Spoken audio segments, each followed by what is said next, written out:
Welcome to the Foul Play YouTube channel. Thank you very much, Sister Just Rhonda. Great to hear your voice and great to see you again. Thank you so much for that great introduction. And on that, guys, welcome to everyone in chat. Thank you so much for joining us.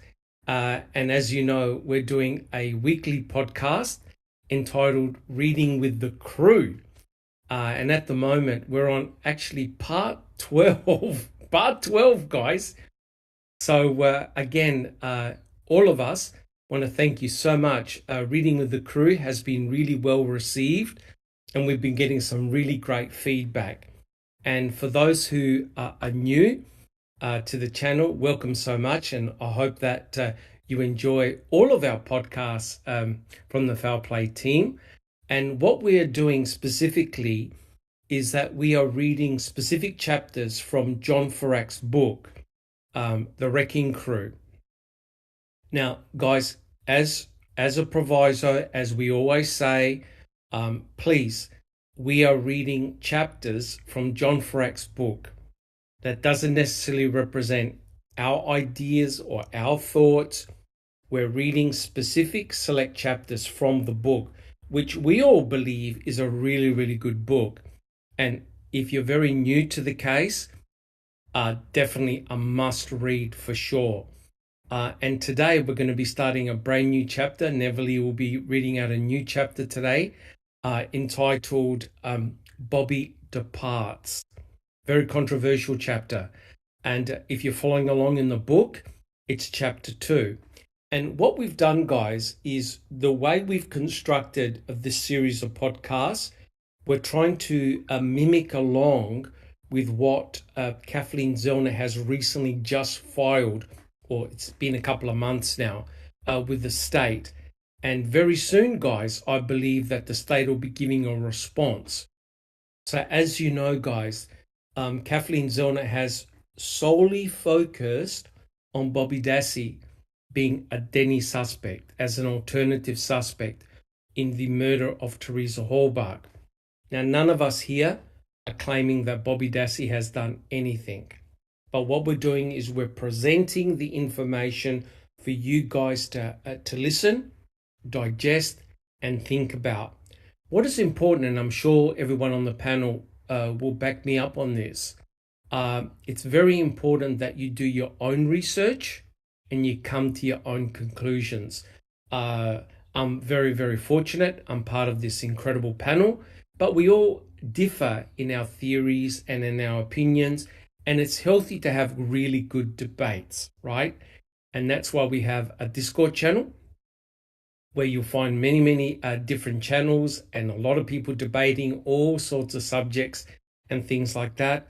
We have an extensive website with a huge amount of documents. A lot of people have done a huge amount of work.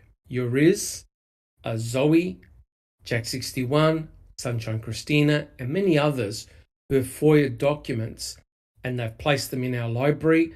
Yuriz has done a 3D interactive map, which is essential, especially if you're new to the case, right? And we also have a really big and extensive YouTube channel where you'll find many podcasts. And on that, make sure that you catch the latest open mic, where both Alice and myself did some readings about the Colburn and versus Netflix case. And that just simply was mind-blowing, right, Jack61? I didn't know. We didn't know whether to laugh or cry. It's right, crazy. Jack61? It is crazy. And it's such bad lawyering. I'm just telling you. To me, it was awful. Just awful. Correct. It really is unbelievable. And all of us thank, I don't recall, Cherie for obtaining those documents, and that is amazing. And we share them. She's awesome. Absolutely awesome. It's such a I can't tell you how handy that is for us as people that are presenting information. When someone is helping you get the documentation that quickly, it's such that I can't thank her enough. I just can't. We are all very fortunate, and very much appreciative. And guys, we don't hold on to the stuff. As soon as we digest it, get it ready, we present it, we read it, and it's there up in our library for you to have a look at. So, that's fantastic. And we're very, very fortunate. Also, Sunshine Christina did a crime theory exchange. I'm not sure whether Sunshine Christina can hear me, but you had a very interesting title for your latest podcast. You remember what it was, Sunshine Christina? Rotten apples and stinky cheese. Rotten apple and stinky cheese. Yes, I could only catch it after because it's like 4 o'clock in the morning for me, but very interesting. And I really like the way Foul Play looks at different angles of the case and other cases as well, which is awesome. So we have a very multimedia approach, and we thank all the content creators who put in an enormous amount of time, energy, and effort, all for free, for the wider public, for education, and for knowledge. And guys, on that, if you really enjoy what we do, please subscribe to our channel. And I'm delighted to see Jack61 and everyone that our numbers have gone up. Our subscriber numbers have gone up, which is fantastic. And thank you so much. All of us from the Foul Play team like to thank all of our subscribers, our supporters, the super mods, the mods, those that look after chat. And again, guys, I know that sometimes in chat it can get rather volatile, but please be respectful. We're very fortunate. Sometimes we have family members, Avery, and mainly Barb comes into our chats. Please show her your respect. Okay, it's not tough being in her situation. And on that, guys, I like to welcome. Let's have a look to see who we've got in chat. We've got Hugh Fraser, welcome. We've got Dozer. We've got Darkside, welcome Darkside. We have Maz, who's not addicted, thank God for that. Who else? We've got Pete Moss. We've got Andy B. Welcome Andy B, good to see you here. We've got JD, we've got Sher, we've got Katie, she's here. We've got Colette, welcome Colette, nice to see you here. Who else we got? I think I said, we've got Clive Coolidge, welcome. We've got Gloria, good to see you here. We've got Rhonda SD. We've got Cherie Pontillo, welcome, good to see you here. Who else have we got? We've got Case 10. We've got Case 10. Good. We've got Zelma Lopez, welcome, good to see you here. I think I've got everyone. We've got Jennifer Manning. Good to see you here, Jennifer. And TJ. we've got Nan, TJ. We've got Nan's Life. Jeepers, we've got a lot of people in chat already. And if I've missed anybody, we've got Jaznaz Gaming. Alice, And did I miss you? Donna just joined. Oh, fantastic. Fantastic. All right, guys, welcome so much. And it's so great for your constant support. Neville, you want to have any couple of quick words about how you think Reading with the Crew's going so far? I think that it's fantastic. Not only that we're reading the book, but we're commenting the bejesus of it. And the best part is that, guys, our knowledge and understanding of this case is really phenomenal, in my humble opinion. Of course, because we're not merely just reading the words and the content of the book, but we are pulling all of these dates and times and players in and creating a more coherent and more clear picture. And that's what I love about this.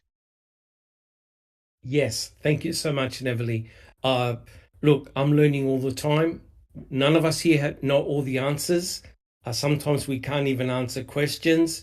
They're head scratchers, but we do appreciate all your input, guys, especially those who are in chat. It's fantastic, some of your feedback. And we realize that we're getting new people into the joining in chat. I've noticed new people in open mic, on Crime Theory Exchange and Reading with the Crew. And that's fantastic. And plus, we're getting a lot of people coming into our Discord channel as well. And everyone is at different levels, from beginners to experts, right? So what we're going to try and do, Neville and I discuss this, and what we're going to try and do is to introduce more pictures from the case in order to help people that are new to the case, to introduce the case, just so that you're familiar with how it all went down. That's a great idea. That's a great idea. Yeah, because in a lot of cases, reading the chapters is good, but if you don't understand the wider aspect of how things went down at the salvage yard, which is an incredibly complex crime scene, right, guys? It's a vast open area, thousands of cars surrounded by quarries. It's an absolute nightmare. So what we've tried to do, both Neville and myself, we're introducing more pictures so you can see how it was like to actually be there on the property, as well as look at the forensic evidence. And you judge for yourselves whether the forensic evidence was suspect or, nothing to see here, guys. Well, look, guys, not to waste any time, I'd like to introduce my esteemed panel members. First of all, we have Jack61. How are you going, Jack61? Good. Thank you, Doc. Appreciate that. Hello, everyone on the panel and everyone in the live chat. Thanks for coming and being a part of our Saturday, most of us Saturday afternoon, and early Sunday for Doc and all the Australians. Doing well. We've got over a foot of snow here. 20 miles west of us towards the lake. They've got easily 2 feet or more from lake effect snow. It's crazy, and it's still snowing. That's incredible. I think Sherry probably will talk about it, but up near where she's at, Buffalo got over 6 feet of snow. Lake effect. That's ridiculous. It's crazy. It's absolutely nuts. But other than that, just continuing, keeping on, and hopefully we can get this move done quickly in the next couple of weeks and be in the new residence. So, congratulations! Congratulations! Well deserved. Well deserved. Thank you so much, Jack61. And next we have Alice. How are things coming along, Alice? Hi everyone on panel, nice to be here. Yeah, everything's went good, Doc. We had the silent protest for Luke on Wednesday. It was absolutely fantastic. Got to see and speak to a lot of people that we've chatted to on Discord and people from the Facebook group. Sharon Sunshine was there, so I actually got to meet and chat to Sharon Sunshine in person, apart from through a screen. So that was fantastic. So looking forward to took some videos and some photographs, so I'm going to hopefully maybe do a video next week about it. Fantastic, Alice. And it was really good reading with you as well. Yeah. We kept the cuss words to a minimum. We certainly did, but with a lot of biting off the talk. Oh, yeah. Oh, we kept it professional. Thank you so much, Alice. Very much appreciated. You too. Yep. Awesome. Thank you. And next we have I Don't Recall. How are you coming along? I Don't Recall.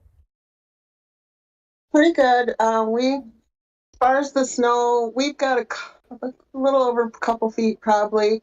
Right, not too far from us, like 10, 15 miles is where they got hit the hardest in our area. They had, 70 inches. Still not as much as Buffalo, but enough. So, yeah. Yeah, and that's welcome ridiculous. to reading with the crew. Thank you so much.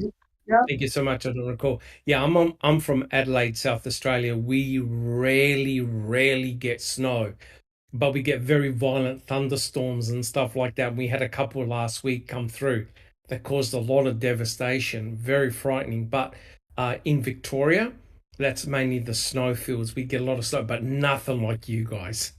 Nothing at all. Unreal. Thank you. Next we have Susan. Susan, how are you coming along? I'm doing great, Doc. Thanks. To say hello to everybody in chat and on the panel. And it's cold here, but no snow, thank goodness. Awesome. Awesome. Thank you so much, Susan. Great that you're here. And next, we have Sister Just Rhonda. Welcome. Good to see you. Thank you. Thank you. It's so good to be back. I'm excited to be back and getting back into the swing of things and starting to feel a little bit better. So, you know, all things are looking up. Don't have any Fantastic. snow. We had snow a couple of weeks ago, quite a bit of snow, but now we're just freezing. Like we're doing good to get up to 32 degrees or 36 degrees on a warm day, but it's been extremely cold. Other than that, it's the same around here. Yes, yes. Oh, well, look, it's really great that you're back. We really value your input, and that's fantastic. Thank you so much, Just Rhonda. And next we have Neverly. How are you coming along? Hi, Dr. Silkman. Hi, everybody on the panel and in the chat. Doing pretty well. Can't complain. Um, I know that Jack hates the four-letter S word, and it's November, and I don't know. I just feel that it's beautiful when it snows, but then again, I can't be a hypocrite. I'm talking from sunny California, where it's currently 72 degrees. So yeah, Oh, Oh, it yeah, is beautiful. It is beautiful. It just becomes, a pain in the ass after, I'm after you sure. look, I'm sure. the removal part of it, it just Yes, becomes another thing to yes, deal with. It is quite yes. beautiful. It is quite beautiful though. That photo that I put up the other day in Discord for Doc, that's a wonderful picture, but you pile on a couple of feet of snow after that, the travel and just, your driveway and you got to get cleared out. And then the snowplow comes down the road and they don't give a damn where, they it put lands. yeah, that's right. So now you've got 8 inches of snow in front of your driveway. You've got to either go clear out and drive across or drive across one of the. It's just another pain in the ass, but it is quite I'd lovely. never get to work on time. Yeah. Oh Yes. yeah, you definitely got Yeah. to begin your day earlier with it. Yeah, for sure. Awesome. Thank you very much, Neverly. And finally, we have Sunshine Christina. How are you coming along? I'm sick, but other than Oh, that, no. I'm great. Yeah. I feel bad even saying we've had a cold front move in, but in Florida, if it gets below 50, it's cold, and it's been in the 40s, and my grandson was sick, so um, I guess I got sick as a result, obviously. Fingers crossed you get better. Yeah, it's actually I'm doing much better. Yesterday was terrible, but I feel better today. I just sound worse. So I Awesome. probably won't Awesome. be here long, but I'm excited to participate while I can. Welcome to everybody in Fantastic. the panel and chat. Yes, yes, yes. And we've got a few more people that have joined us. We've got Lola Blue Skies. Welcome. Good to see you here. We've got JJ as well. Yeah, it's fantastic. It just blows us all away, the support that you guys have been giving us. All right, guys. JJ's my oldest son, Doc. I was just gonna say that. So we Yeah. need to watch him too. We need to watch him too. Very closely. Okay. Well, look, guys. Again, welcome. Let's not waste any more time. What we're going to do is we're going to get straight into it. Neverly will be reading from chapter 2, Bobby Departs. And just be prepared, guys. We're going to have a lot of stops, whereby we're going to have a lot of pictures, and we'll be having discussions as well. So, yep, we'll just wait for Jack61 to put up the very first slide. So if you're following along, guys, it's chapter 2, Bobby Departs. And frankly, while we're waiting for the slides, frankly, it's a nice reminder because, we do have our own private lives and things happen. And this case has been going on for all this time, and it's like at a certain point you become so oversaturated that with information that even Yes, basic things are like what, who, when, you know what I mean, especially when it comes to the date. So this is really nice. correct. And we welcome Mark Hoddenot. Welcome, good to see you here. Hi, Mark. Okay, Neville, are you ready? Yes, sir. Should I be cracking my knuckles too? Haha, I'm kidding. Just don't look into the camera. Yeah, right. Okay. Chapter 2, Bobby departs. The four Dassey brothers were Bryan, 20, Bobby, 19, Blaine, almost 17, and Brendan, 16. As mentioned earlier, the Dasseys occupied one of the mobile home trailers along Avery Road at their family's Avery salvage yard compound. Bryan, the oldest brother, worked in a nearby Two Rivers at Woodland Face Veneer, a factory overlooking the scenic Lake Michigan, which I heard that it's really beautiful. Yes, I could imagine. So, guys, what we have here in the next picture, we've got a photograph of, in case you've never seen it before, and now this photograph shows the three brothers, both Blaine, Bobby, who we've been talking a lot about, and also Bryan, and standing in front of her boys is Barb Tadich, right? And Barb often joins us in chat. And at the moment, we've been focusing a lot on Bobby Dassey, but Bryan Dassey had a couple of very important things to say. Now, this photograph shows three of the Dassey brothers. Jack 61, are we able to have a look at the next picture, please? Now, as we know, there's one brother missing, and it's it's a shocking thing. But the brother that's missing from that picture, of course, is Brendan Dassey, and he was arrested on March the 1st, 2006, and he was ultimately sentenced to life in prison in April 2007. And I tell you what, every time I see this picture, and I'm sure everybody in chat who sees this picture, is just heartbreaking. It really, really is. And so, there are four brothers, the Dassey brothers. There's also a step brother as well. I believe his name is Brad Dassey as well. Jack 61, can we have the next slide, please?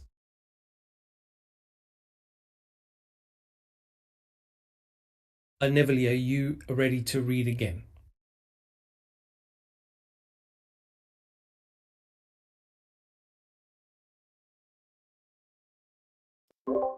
Uh-oh, did we lose Neverly? He's muted. Neville's muted. I'm so Here we go. sorry. There we go. I'm so We're on sorry. slide 3. Okay. No problems. Regarding the day in question, October 31st, 2005, Bryan Dassey told Wisconsin's Division of Criminal Investigation Special Agents Kim Skrolinski and Deborah K. Strauss that he left for his job at 6 a.m. and visited his girlfriend afterward. He was not on Avery Road, except for waking up and going to work. Bryan said he got home sometime after supper, but could not recall when that was. Eventually, the questions steered toward the missing photographer. She had been a regular visitor to the Avery salvage yard during the past year without any problems or hassles, unlike at some of her other unnerving auto trader assignments where men tried to proposition her or invite her inside their homes for an alcoholic beverage. Whenever Teresa visited Avery Road, she was given courtesy and respect. Bryan said he heard from his mom and Stephen that Halbach was only at their residence about 5 minutes. He heard she just took the photo of the van and left. Bryan said the investigators should also talk to his brother Bobby because he saw her leave their property. Wow. Okay. There's a lot to unpack here. Jack 61, you want to make any comment about Deborah Strauss and her background? We could talk for a while about her, but everybody, especially the people that are not familiar with the case, you have to understand her involvement with the 2005 civil depositions and the investigation that Peg Lautenschlau ordered after Avery was released. And, ultimately, this investigation it didn't completely center around, but the two agents that were assigned to do this investigation were Deb Strauss and Amy Lehman. And they interviewed a number of people throughout the different officers and different people that were associated with the 1985 case. And they submitted their reports and so on and so forth. And of course, Peg Lautenschlau, she came back eventually and says, "Oh, there's no wrongdoing." That's when Avery filed the lawsuit. Well, anyway, she gave actually a 2-part deposition, which we've read through, that's a whole nother thing. You talked about the complication of this case. It's insane. Nonetheless, she gave a deposition in May of 2005, and then 6 months later, she's making a call. And I'll be glad to play that call if you want, Doc. She makes a call on November 4th, 2005 to Calumet County, wanting to know how she can help with the investigation because she didn't really like Stephen Avery. And she shouldn't have been involved at all. That's correct. That's correct. So, guys, for those of you who don't know, Deborah Strauss did an investigation into the wrongful conviction of Stephen Avery in 1985. And as Jack 61 alluded to, Deborah Strauss rang up, I think it was Calumet or the MTSO, who basically said that she was no fan of Stephen Avery, right? She was no fan of Stephen Avery. And lo and behold, she's now starting to interview key witnesses in the murder case. That is remarkable. So she went from investigating what had happened to Stephen Avery in 1985 with his wrongful conviction, and she now found herself questioning witnesses. What do you reckon? That's rather remarkable. Neville, what do you think? Yes, for somebody, she's actually the second person who volunteered to be on this case, the 2005 case. It was her who called up and said, "I would like to help because I'm not a fan of Stephen Avery," and Correct. also Shariko Hain. Correct. Yes. Correct. Which I find as suspicious as what I want to say. Yes, correct. So it's rather remarkable here, guys, in that all of a sudden, all these people are volunteering en masse to get involved in the investigation. It's unbelievable. Susan, do you have a comment? It's also amazing what a huge role Deb Strauss had in this investigation. She was all over this investigation. Correct. Absolutely correct. And don't forget, Fallon was also involved. He was part of the state's team trying to minimize the impact of the wrongful conviction of Stephen Avery. And I believe in an open mic, we're going to be looking at Fallon's deposition again into closer detail. So all these individuals that never should have put up their hand, all of a sudden were involved in this investigation. Jack 61, are we able to get to the next slide, please? Because there's something very, very important here that I would like to go over. And that's the fact that the comment was made, and I'll quote, "Unlike at some of her other unnerving auto trader assignments," now pay close attention, "where men try to proposition her or invite her inside their homes for alcoholic beverage." And that's very important. And as you can see here, this is a picture of Tom Pierce. And Tom Pierce was Teresa Horbach's co-worker. They worked at the same premises. And Tom Pierce was more like a mentor for Teresa Horbach. And correct me if I'm wrong, guys, Wasn't it Tom Pierce that phoned up Karen Horbach to say, hey, where's Teresa? Jack 61. He did. He was on the trail, and he's also the one that called into he actually called Green Bay first, and they told him to call Calumet County, and he had that roughly 20-minute phone conversation with Leslie Lemieux. Correct. And so it is very, very interesting when Tom Pierce was interviewed. And if we have a look at the next slide, this is very, very important. Susan, would you like to read slide 5 once that comes up, and take note of what Tom Pierce says? Susan? Sure. At approximately 30 hours, 12:30 p.m. or a.m. on 11/4/05, I received a phone call from Teresa's coworker at Pierce Photography. I spoke with the photo studio owner, Thomas Pierce. Thomas said that the last time he saw Teresa was at the studio on Saturday. Pierce said that both he and Teresa did freelance photography. He said Teresa was not as much of an employee, but coworker, independent photographer. Pierce said Teresa did not work at the studio every day. Pierce said Teresa had worked there for the last 3 to 4 years. Pierce said he became concerned today as he had not seen or heard from her since Saturday. Pierce said he had expected her to at least stop by Wednesday morning, as she was a member of a ladies' business group. Pierce said it was unlike Teresa not to stop in or at least call every few days. Pierce said Teresa had always called if she was going to be out of town or unavailable for work. Pierce did say that Teresa had mentioned to him several odd occurrences while working for the Auto Trader magazine. He said Teresa told him she had some problems with male clients over the summer after the photo shoot. And while filling out paperwork and taking payment, she often was invited into the homes. He said Teresa said some males become verbally or physically flirtatious, offering her drinks, etc. Pierce said that he had warned her to be careful, being alone and oftentimes in rural areas. Pierce did say Teresa had mentioned she had been receiving multiple calls from an unfamiliar number to her cell phone recently.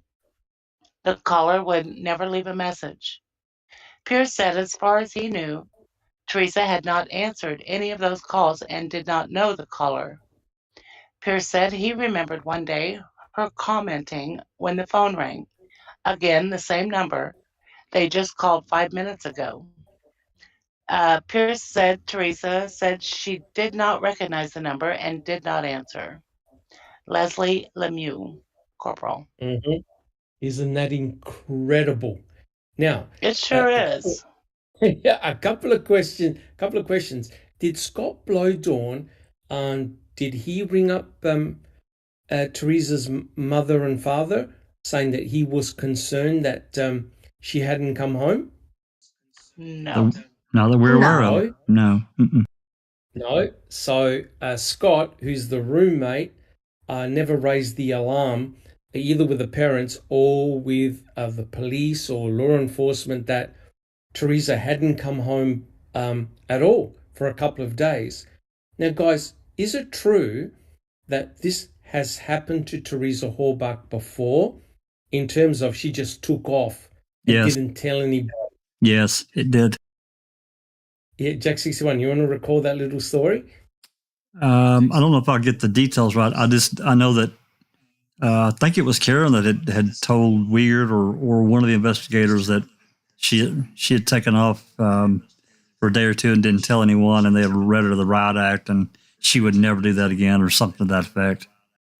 Went camping, was it? Yeah. Camping. Yeah. Right, she just took off camping. She just took off camping. But guys, can you just see why that passage that we've just read out is so crucial?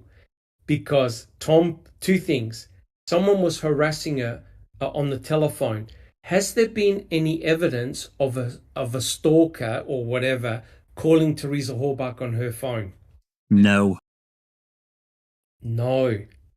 I think they checked her phone records. I don't think anyone has found this mysterious caller, right? Is it possible, guys, that Teresa had another phone? Possible. It is. But we're two things. I first want to preface this by saying that you got to understand, again, this is for the new people. This call that Tom Pierce did came into Calumet County, and it's all time stamped. So from the time the call came in till the time the call ended, we could time it. Now it was split up into a bunch of files, but nonetheless, if you do the math of the call, it's around 4 minutes short. So basically, around 4 minutes are missing. Now I don't know what they did. I can't prove it because it's gone. But nonetheless, that's one thing. But the second thing is that her phone bill. We only have a partial of her phone bill. That's all they subpoenaed. It's a partial bill, so it may not show every number that was called on her phone. I'm talking about in that time frame. So there could be something missing that we haven't got to see yet. Interesting. Very, very interesting. But guys, can you see the importance of this passage here? Because Ken Kratz actually went with this scenario, right? Ken Kratz said in court that Stephen Avery had lured her to her property, right? And have a look what Tom Pierce just said, that he was concerned that people were being flirtatious with Teresa Horbach and offering her alcohol while going inside the premises of people that she took photographs for. My understanding was there was an edict that said if you're a photographer and you go on properties, you do not go inside people's houses. That's right. Jack 61, is that correct? Yeah, that's right. But just from just knowing human nature and guys in general, let's see a young, good-looking woman. Hey, they're going to run their mouth, and I'm not saying it's right. I'm just saying it's just the way it is. They're going to make that offer and say, "Hey, you come inside, have a drink, cool off a little bit, whatever. Take a load off, listen to some music, yada yada yada, chicka chicka bow wow." Correct. But if you were Teresa Horbach and someone had done that to you, and you felt creepy, offended, you're not going to go back in, are you? No. Potentially you're going to avoid seeing that person altogether. And Neverly, do you have a comment? Yes, I do.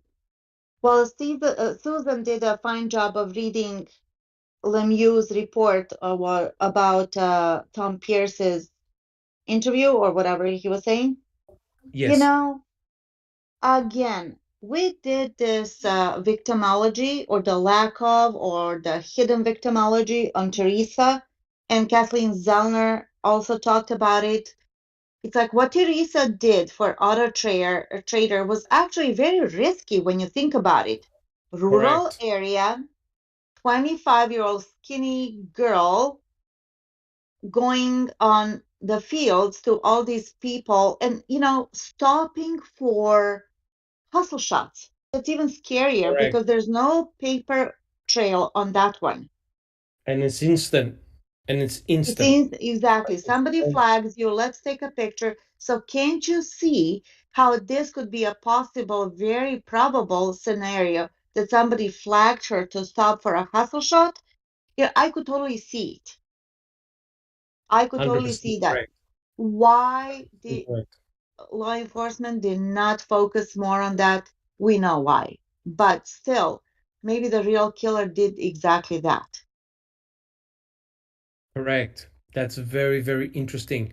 So, but the other thing, of course, is that she was involved in nude photography as well, which potentially could have exposed her to a whole different clientele, right, Jack 61, right? Oh, So absolutely. not only were people propositioning her in terms of like, oh, please come in, have a drink or whatever, and with all good intentions, right? The fact that she was also involved in a nude photography, which could have exposed her to potentially some very nefarious activity, right? And as Neverly eloquently put it, a proper victimology, as far as we know, was not done, right? But it's very interesting. It's very interesting that this is exactly what Mr. Kratz went for, what Tom Pierce alluded to in this report. The fact that people were trying to bring her in or coax her in to have a drink or sit down, be flirtatious with her. Kratz went with that scenario with Stephen. Jack 61. Yeah, that's just one more thing that the state did, Kratz, to dirty up and make this a salacious, this dirty junkyard guy.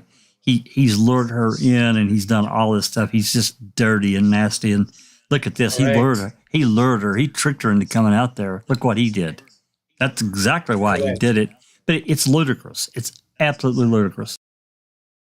100% correct. But isn't it interesting, like, as we're reading all these documents, you can find all the golden nuggets and you can see the way Kratz was thinking.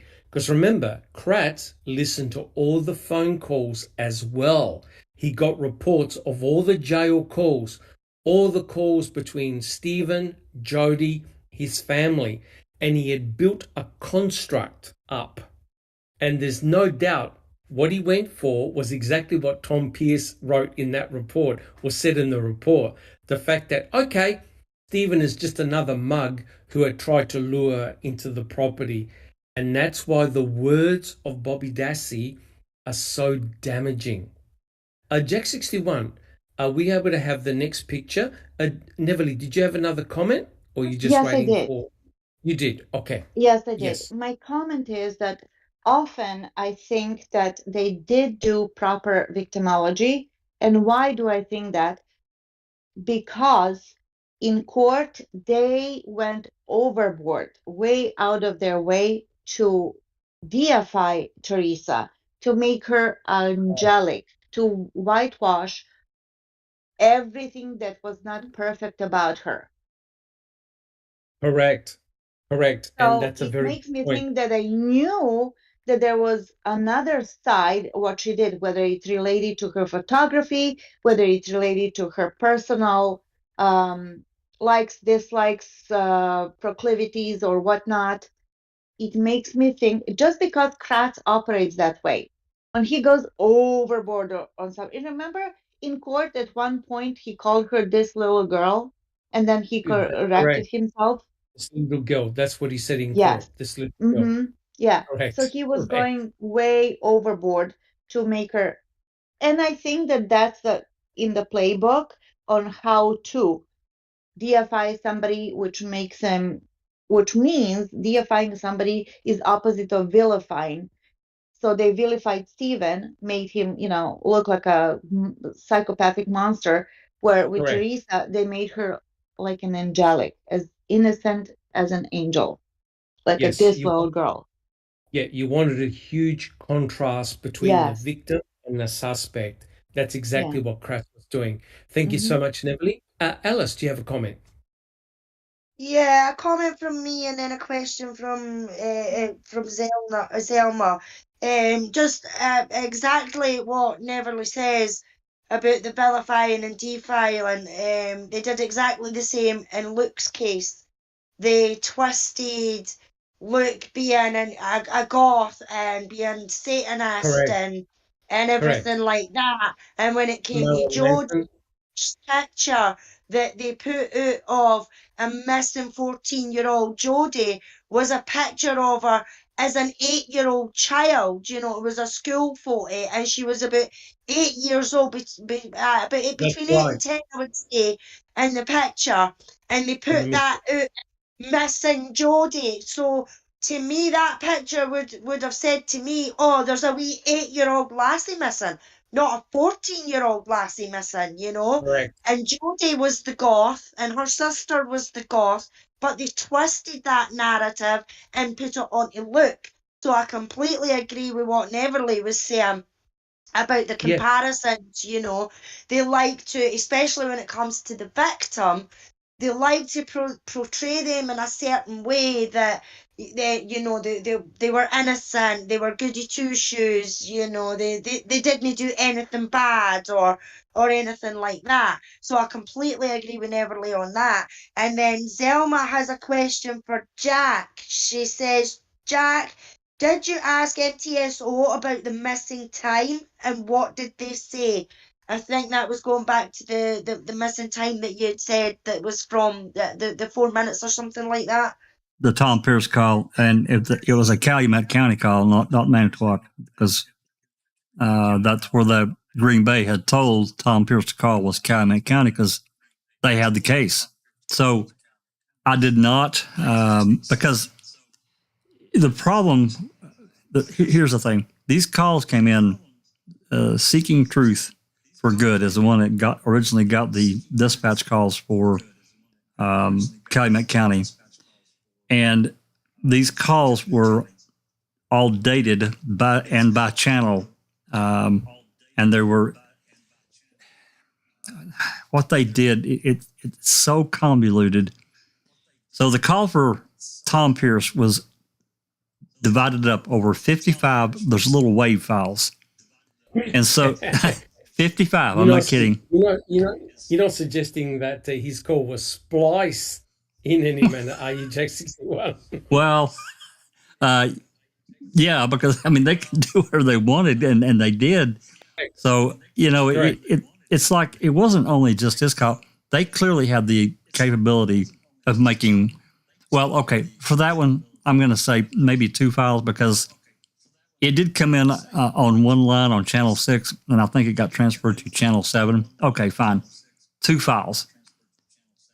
In any event, why they split it up over that many WAV files is indicative to me. That tells me that somebody decided to do some cutting, some trimming, and I did not ask them, no, and I don't think it would do any good to ask them. They're not going to give it to us. You can also hear it when you listen to that call. Well, if you're talking about the original one that Jinx did, no, because the original recording that Jinx did when we first got that CD, it's her mouth clicks. That's what you're hearing. I've got another file where it's all played automatically. You don't really hear anything. It just, when one WAV file ends and it goes to another one, you can't really hear any clicking. However, it's almost like something got removed, but it's done well enough that it's almost transparent, and you don't really pay that much attention to it until you study the timestamps. So, and I think it's more in what he's saying, and it kind of cuts off and then starts up again. To me, there are some places. There are some places like that. Yes. Mm-hmm. Okay. All right. So, yeah, that's very, very suspicious. One would have thought that his call would have just been contained in one file, not 50 plus, right? Which is very, very suspicious. All right. Now, on screen at the moment, we've got this so-called iconic picture of Teresa Halbach holding what appears to be a set of keys in her hand, as well as holding a very expensive Hasselblad camera. Now, my understanding is her home keys, her office keys, her main car key have never been found, and neither has that expensive Hasselblad camera, which she would obviously use to take photos at weddings. Now, what is interesting here, if you look on the left-hand side, the blinker light is very much intact, okay? So Tom Pierce said that he's the one that took this iconic picture. And what is very interesting, a researcher by the name of Kafkaf actually worked out the exact location this photograph was taken. So if this photo was taken very, very close to October the 31st, it meant that what Ryan Hilliger said about the blinker light was just pure bullshit, right? That somehow that broken blinker light had something to do with what happened to Teresa Horbach. But you can clearly see here the car, it's not that muddy at all. It looks fairly clean, and that the blinker light is still intact. Jack 61. Just looking at the trees, I mean, I can't tell for sure the foliage, but looks like at least a couple of trees in the background there are beginning to turn a little bit. So if that's true, that tells me it's heading in toward, if not fall time. I don't know. I can't prove that. Yes. And Matt said that's correct. Kafkaf actually did have a dream. Don't laugh. She had a dream and actually worked out the name of the street. They looked it up on Google Maps. Google Maps. Yep. Google Maps. They actually found it. They actually found the car park area where this photograph was taken. And that's pretty freaky stuff. And it was close to a petrol station, I believe, as well. Because I believe that Teresa Horbach had a docket for purchasing petrol in her RAV4. So that's truly amazing. But to this date, we don't know where her work keys are, where her home keys are, nothing, where her original car key is, nothing, right? And we don't know where her very expensive camera is as well. So Jack 61, can we have the next photo, please? And of course, this is rather freaky when you think about it. We'll just wait till Jack 61 puts up the picture. Well, lo and behold, Teresa Horbach went to the property to photograph Bob Yunder's minivan, as you can see here. And Teresa Horbach photographed that van on October the 31st, 2005, the day that she disappeared. And what's ironical here is that here a team crew, a news crew came over to the property and started talking to Stephen Avery, and he said, yeah. Teresa was here and she took a photograph of this particular van. And note, it's Stephen's right hand that goes to open up the car door, right? And this is what Mr. Kratz and the state allegedly was bleeding at October the 31st, and he left his blood in the vehicle. But you can clearly see here, he's touching the outside of the door handle, right? So if he was actively bleeding and he'd used his right hand, he definitely would have left blood and his DNA on that door handle, both on the outside and on the inside. Correct me if I'm wrong, guys, but did they actually find any of Stephen's DNA on the door handles? Of the RAV or of the van? Of the RAV. Of the RAV. No, they did not. No, Yeah, they did that's not. logical. Yeah, no, they did not.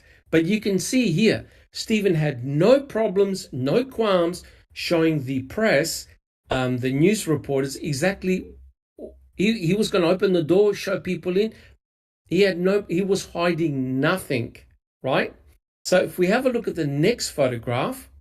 Actually, if I may, Dr. Silkman, that interview that he gave to the press, which he didn't have to, by the way, but Correct. He volunteered, it's breaking my heart each time I think about it, because he was scared and concerned, yet he was the one who expressed that it's a horrible thing if somebody is missing and that must be hard for the family.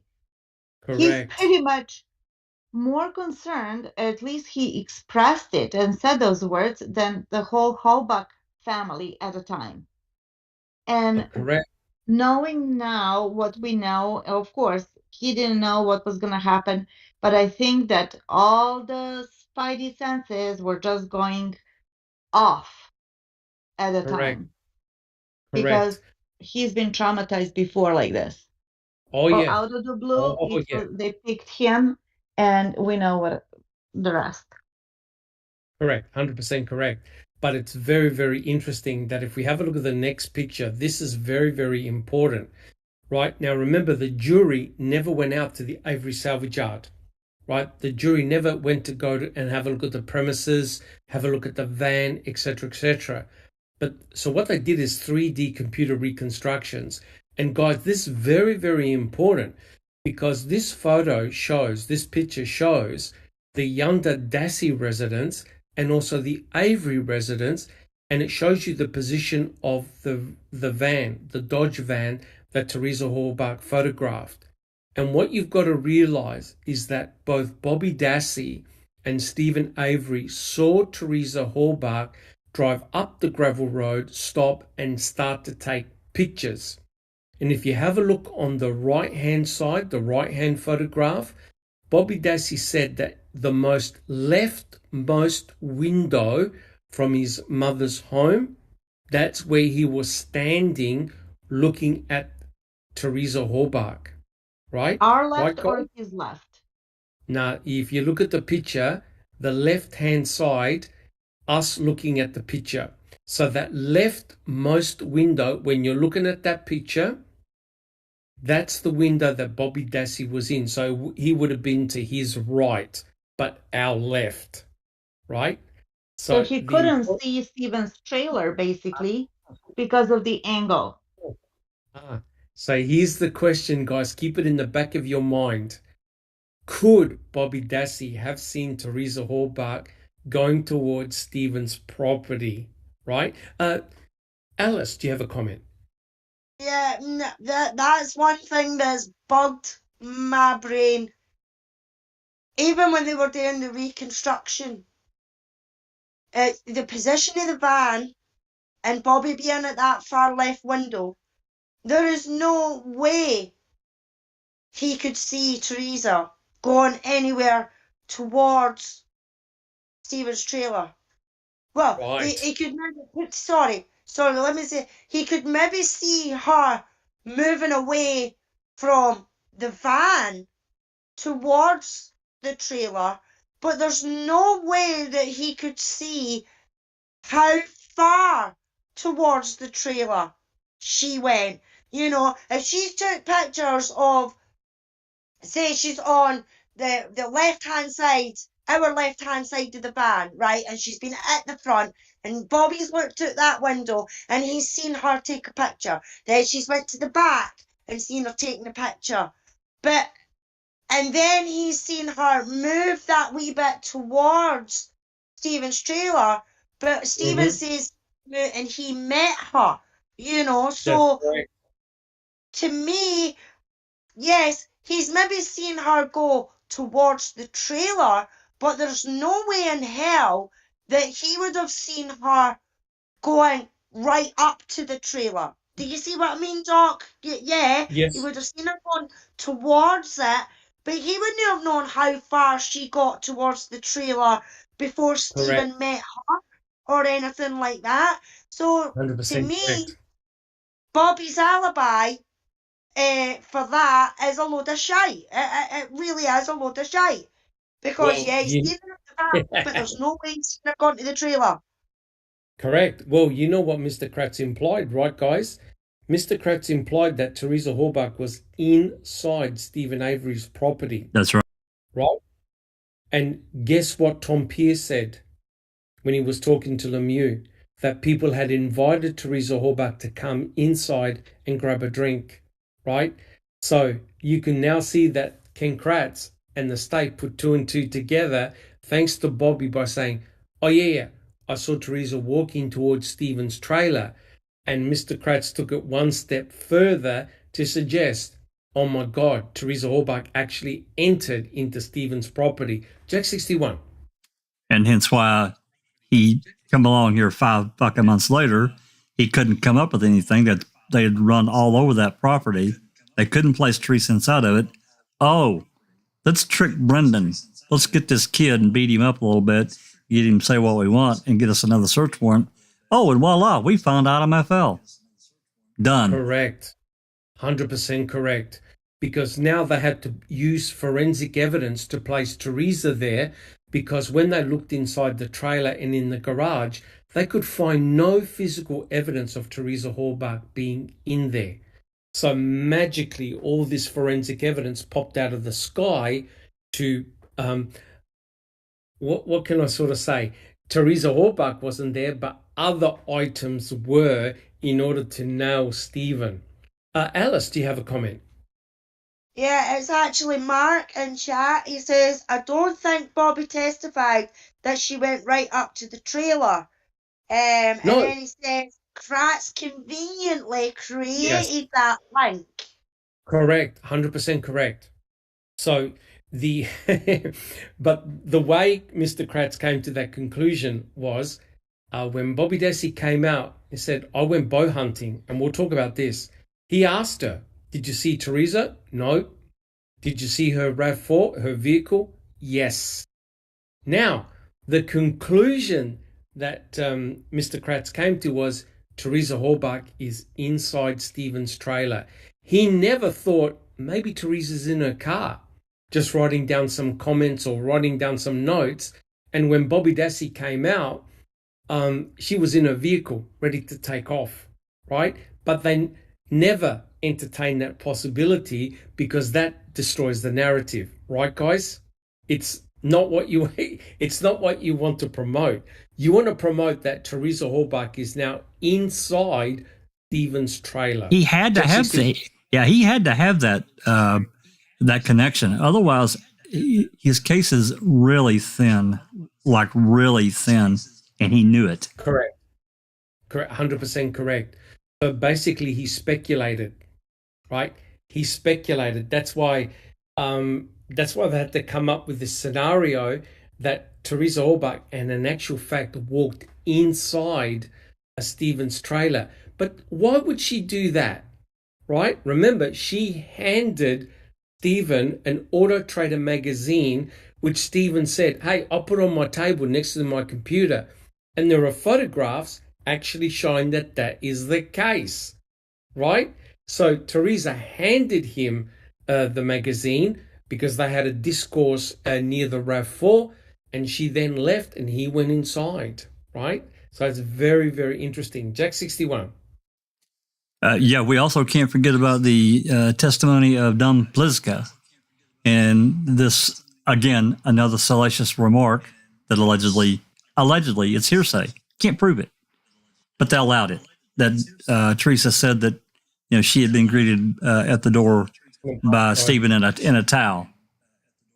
Correct. It's just complete bullshit. But again, it was again to say, oh, this dirty junkyard guy, he's coming to the door in just a towel. He's ready to go. Oh my God. Correct. Kratz 100% also correct. actually put a date on that, which was total bullshit. He said Correct. it was the time before. Yes. Yeah.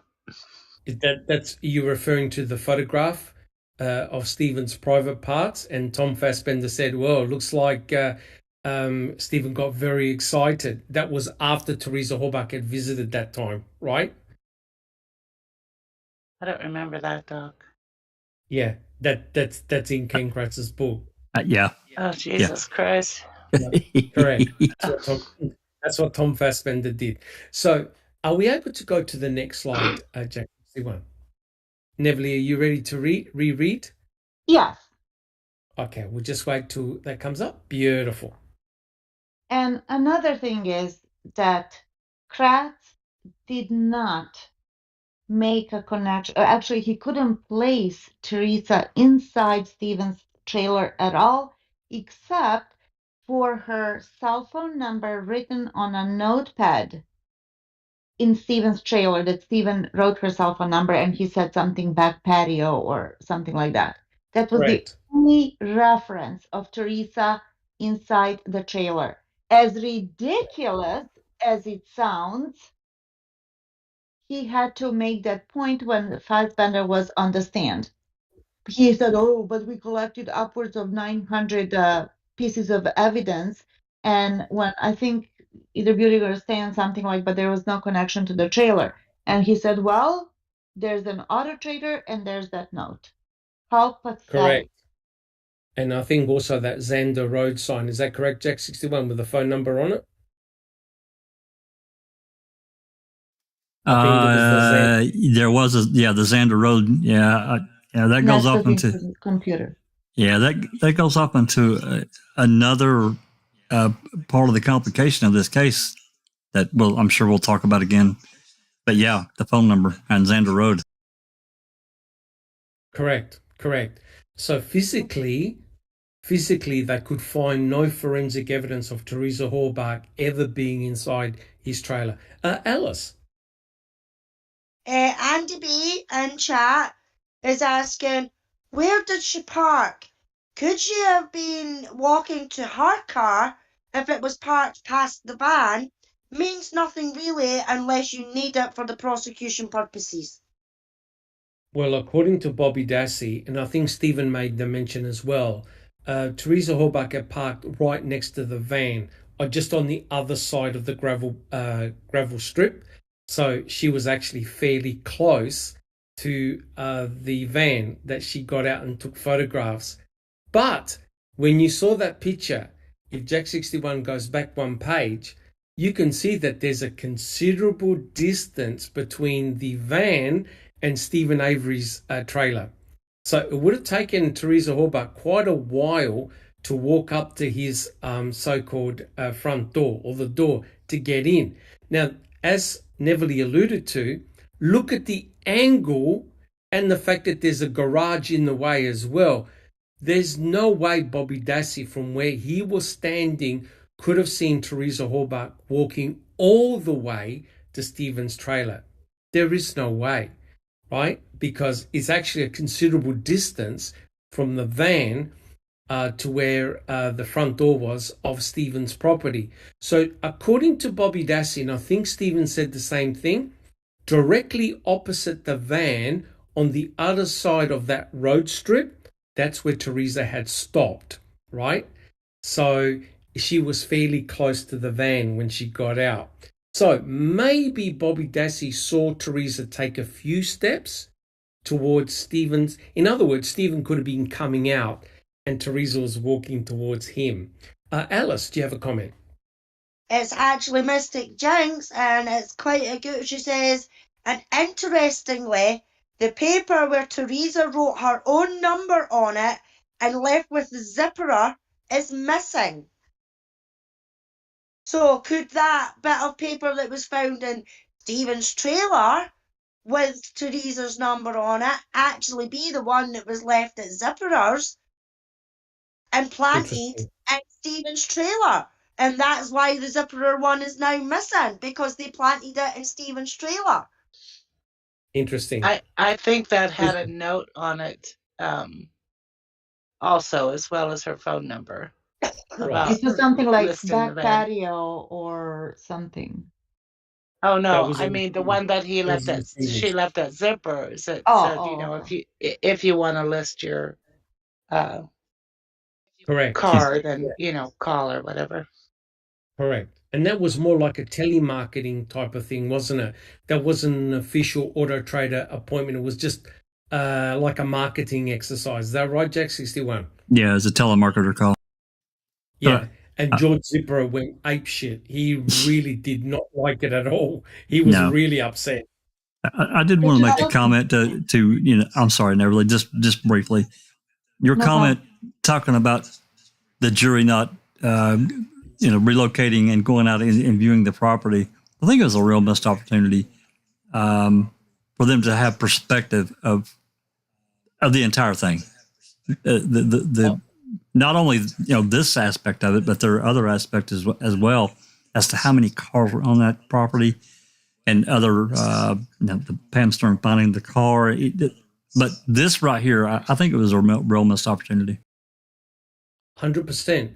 And that's why it's essential, especially in crimes like this, to bring out the jury so they can have a look at strategic positions, where certain individuals were, what were their viewpoints, and certainly to have a look at the burn pit, right? Except we all know what happened to the burn pit. A couple of bobcats came in and completely destroyed it. Alice, do you have a comment? do you have a comment, Alice? It's actually Mark in chat, and if anyone should know, I think it should be him because he's been to the property. He says you can see Stephen's trailer from the Yanda residence. He says maybe not the far end where his bedroom was, but certainly 2 to 3 yards of it. Okay. Yep. Well, Thanks that's for very that. important. Yep. Thank you so much, Mark. That's very important to know. Okay. But again, if the jury went out there and stood in those strategic spots, they could then check the validity and veraciousness of certain observations, right? Rather than just having a look at a 3D picture and trying to guess it. Jack 61. I think Thank you, Neverly had Mark. I'm sorry. I think Neverly had a comment. Then That's Evelyn. what I wanted to read Mark's comment. That was it. Thank you. well, then my comment is this: remember, and again, this is for the newer people, how hard that Beauty and Strength argued against having these 3D animations because they give a view that the human could not have, that no one else could, and then they pulled some other stuff that these different viewpoints that the normal person couldn't have, and so we know how visual things impact us in making decisions, and they argued a lot, and of course they lost. Well, they won some of them, but for the most part they lost because these animations were allowed. I just wanted to point that out. Correct. You mean like taking out all the items from the garage? Yeah, that. Yeah, Making it look like it was all nice and clean. absolutely. Correct. All right, Neverly, shall we continue? This is slide number 9. Thank you, Jack 61. Yes, of course. At Avery's 5-week murder trial in 2007, prosecutor Ken Kratz chose to keep Bryan Dassey off his side's witness stand.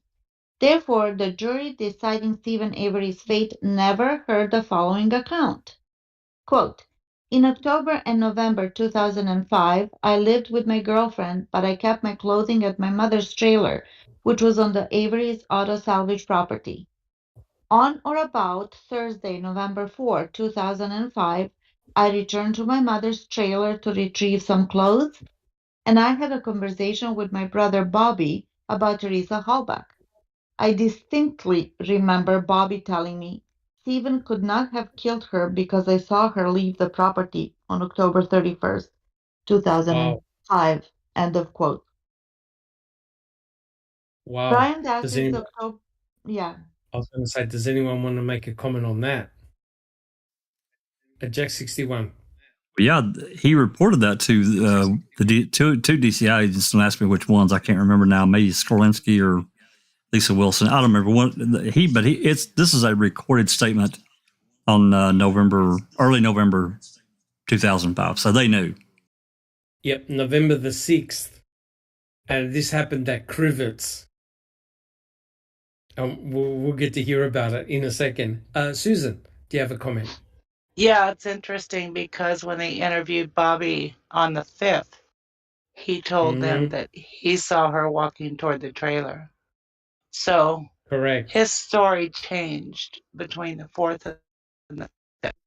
Isn't that interesting? Very, very.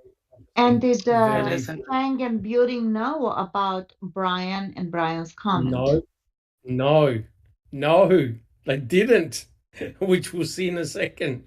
All right, now, guys, if you've got a clock or a timer, I want you to set it right now for 5 minutes. All right, just set a timer for 5 minutes. All right, Neville, you want to continue reading? Yes. Bryan Dassey's October 2017 sworn affidavit recalled how he was pulled over by police on November 6, 2005. He was behind the wheel of his uncle Stephen Avery's Pontiac. Quote, my brother Brandon was in the car with me, and he was interviewed by other officers at the same time as me. I told the investigators that they should talk to my brother Bobby because he saw Teresa Halbach leave the Avery property on October 31st, 2005. I was not called as a witness to testify at my Uncle Stephen's criminal trial. So basically, the investigators had a search warrant for Stephen's Pontiac Grand Dam. And the investigators went up to Crivets. And lo and behold, who was in the Pontiac Grand Dam? Bryan and Brendan Dassey. They were going to the shop to get some soda pop. And they took the car. They confiscated the vehicle, the Pontiac Grand Dam, which we know contained droplets of blood belonging to Stephen. Right, guys? And the investigators spoke with Bryan and also with Brendan Dassey. Right? So, Neville, would you like to continue? Sure. Most of the world who watched Making a Murderer fell in love with Stephen Avery's private counsel, Dean Strang and Jerome Buting. The two criminal defense lawyers worked closely together, putting forth a heroic defense for their client at his murder trial, but even they now admit that in retrospect, they overlooked some things along the way. They had hired Conrad Pete Bates, a retired police detective, as their investigator in preparation for trial. Bates had moved back to his native Manitoba County after his retirement in downstate Illinois. He had spent many years at the Madison County Sheriff's Office near St. Louis. I have reviewed the police report on November 6, 2005, interview of Bryan Dassey, where he said that Bobby Dassey saw Teresa leave the Avery property on October 31, 2005. I was unaware of this report. You want to read that again? You want to read that again? Sure. I I was was unaware of this report. wow.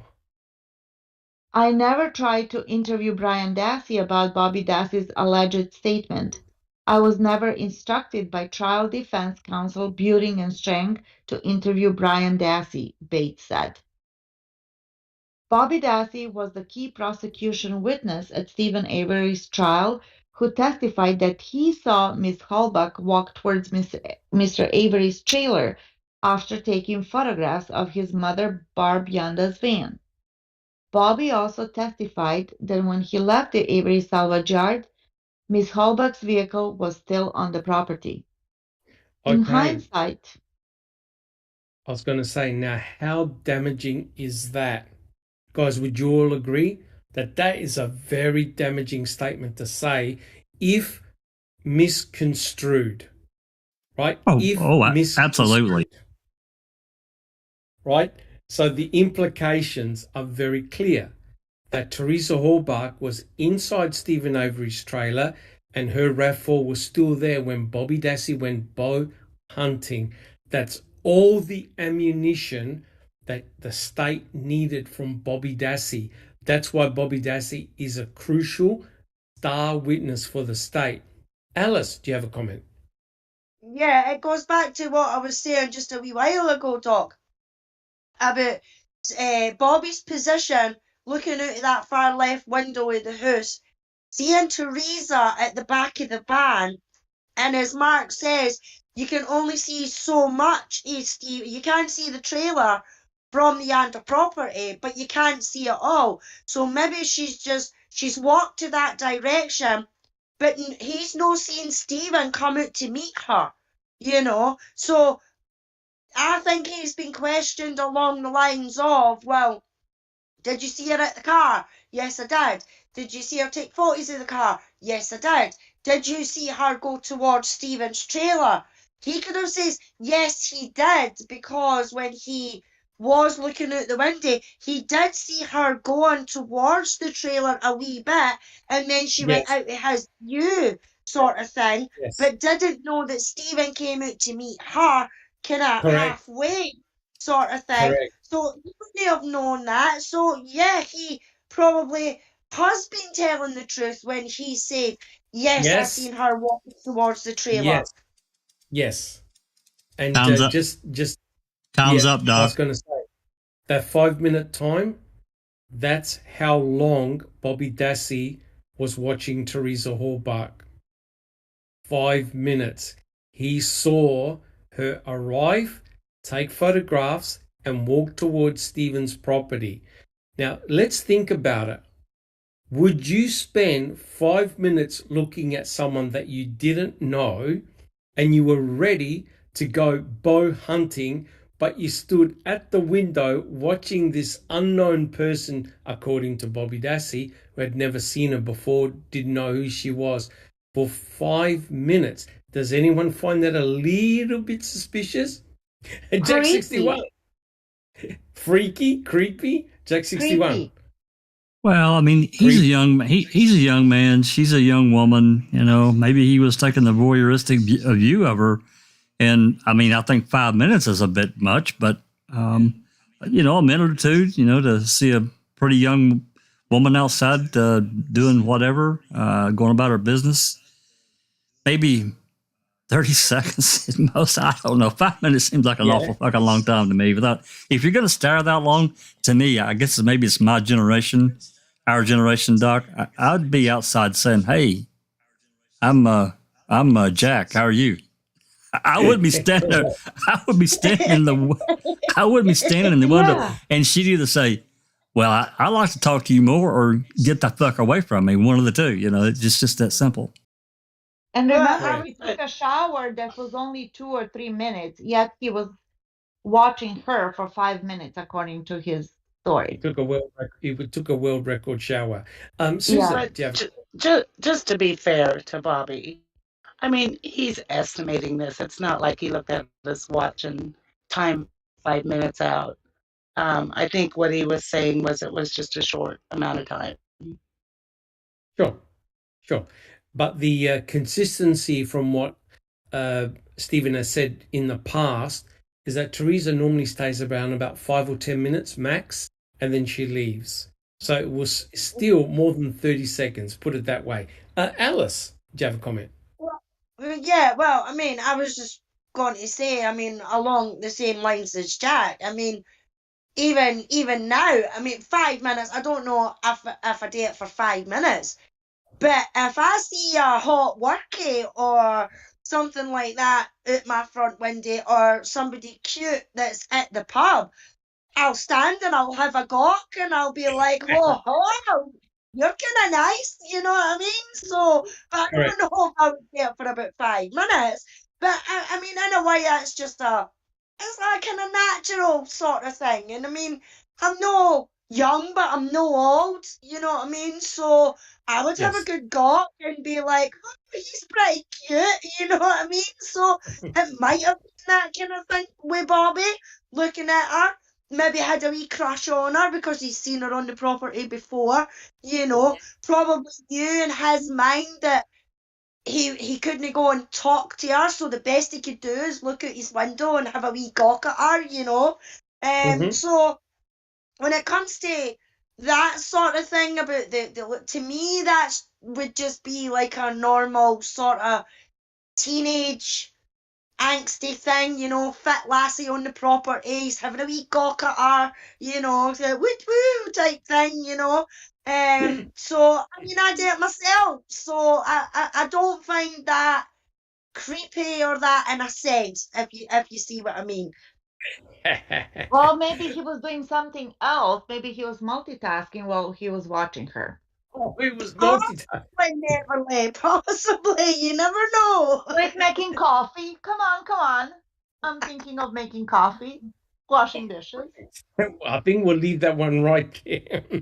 And Neville, would you like to continue reading? Sure, but what Alice said, it kind of made me think of one statement that Bobby made, which is Alice said, you know, he's seen her around the property, she's young and cute and so forth. But didn't he at one point said that he's never seen her before? Correct. And I don't believe that's the case. Because me neither. Teresa Horbach had been at that property quite a few times, Yes. taking pictures of cars and I think a boat as well. Is that correct, Susan? She had been there before. Yes, and according to Stephen, he had teased Stephen about Teresa being his girlfriend. Yes, that's right. So There's your girlfriend But in again. he said that he's never seen her before. Yeah, she'd been. I don't believe that. She'd been there. Me neither. So I'm going to get this wrong, but I think she'd been there at least 8 times prior to photograph various whatever. Yeah. Yes. And I think in the trial, Ken Kratz had a document of all the photographs that Teresa Horbach had taken, and some were near where Stephen's property was. So, and also somewhere towards the front. So she had definitely been there before. Yeah. Correct.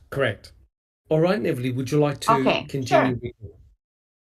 In hindsight, Bates realized that the statement had major significance. Quote, if the trial defense counsel could have impeached Bobby Dassey with Bryan Dassey's testimony that Bobby admitted he saw Miss Halbach leave the Avery salvage yard, it would have undermined the state's entire case against Mr. Avery, and there would have been a reasonable probability of him being found not guilty. Exactly, because the state's statement and position was that she never left the salvage yard. Correct. And also the other thing that you got to factor in is all the pornographic searches that were done and were found on that computer and hidden. Now, I'm talking about the impact it would have had in 2007 during the trial. Now we know things a little bit better, but back then in 2007, it would have been very, very impactful and quite devastating against Bobby. Right, guys? All right, Jack 61, can we have the next slide? Just before we get to that, Yes. Mark in chat says, the simple truth is that Bobby was convinced to testify against Stephen by 2006. The question is, why did he feel he needed to do that? Yeah, 100% correct. And Mark, that's exactly what this chapter is all about. We're going to investigate the reason why, right? And the fact that Diedring, Heimerl, they were putting the screws on him pretty hard and early on. And, it's completely disgusting. But you have to admit, Mark, what Bobby said had incredible ramifications for his uncle and his own brother, Brendan. It had an effect. It had a downstream effect. And what we have here, guys, if anyone is interested in reading the report, we actually have it in our library. It's a DCI report. And you can see here, it was done on November the 6th and by Skolinski and Strauss, where they question Bryan Dassey. And this was done at Crivets, right? And unfortunately, Bates nor Strang and Buting had known about this report. And the question I want to ask is, how come they didn't know about this DCI report? Alice? Mark says Bobby had a reason to go in that direction. He did. I mean, that's the only thing that I can think of is he must have had a good enough reason for him to go in that direction. For him, as you say, Doc, to go against his uncle and then his own brother. You know. Correct. Yes, and yes, Neville.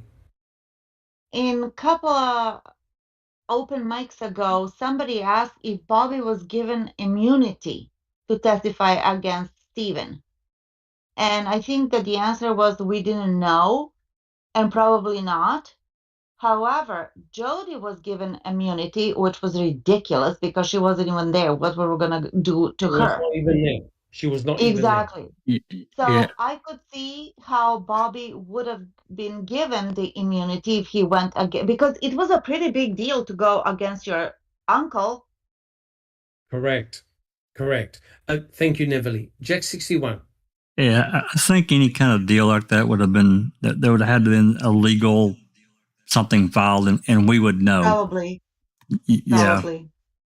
Unless there was an assertion done when the tape was off. Right, Jack 61? Well, it could have been, they could have said, privately off tape that, considering everything they said to him on that November 9th interview, Doc, it wouldn't shock me.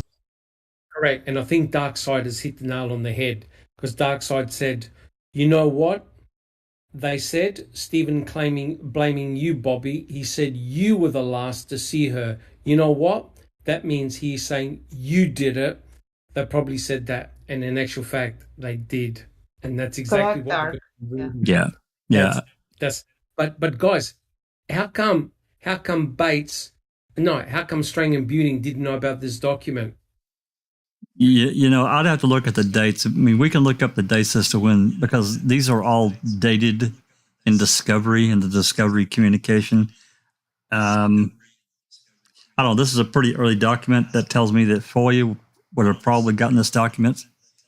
And of course, you know, when Buting and Strang came on board, he would have been required to have turned over everything that he had gotten so far to them. I don't know. Yeah. I don't know. Right. Well, that's very, very interesting. Can we have a look at the next slide, Jack 61? Now, have a look at this, right? I believe that these photos were taken during Brendan's trial. Correct me if I'm wrong. And, you know, you have a look at the faces of both Bryan and Bobby Dassey. When you compare what Bryan said in that report on November the 6th, I quote, Bryan said the investigators should also talk to his brother Bobby because he saw her leave their property, right? And this is November the 6th. This is before, remember, the investigators spoke to Bobby on November the 5th, and then, of course, again on November the 9th.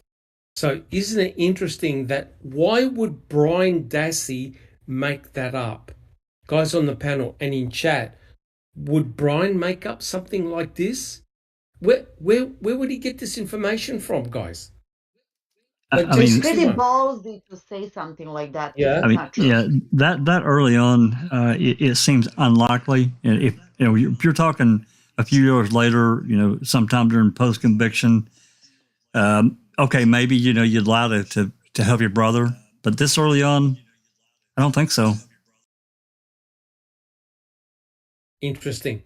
All right. So, guys, I want to go around the panel. A quick yes or no. Do you believe Bryan Dassey in what he said? Alice? Yes. I don't recall. Yes. Susan? Yes, I believe Bryan. Jack 61? Indeed, yes, I do. Just Rhonda?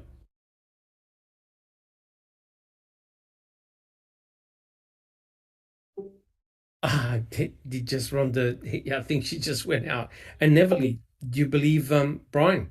Sorry, Yes, yeah, I do. I believe, yes, I believe Okay. also.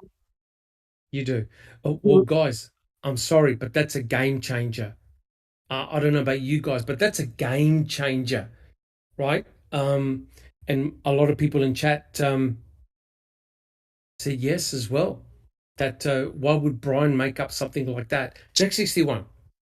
We also can't forget about what Bobby told Foy's investigator on the 21st or 23rd of November. That instead of saying he saw Teresa walk toward the trailer, he saw Steve walk toward the trailer. Yes. Yes. You know, do you have access to that document? I do. Give me just a moment. Yeah, some stage we need to really put that up because that's completely different.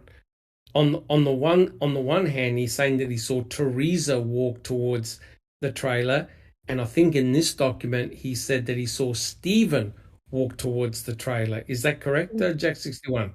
Yeah.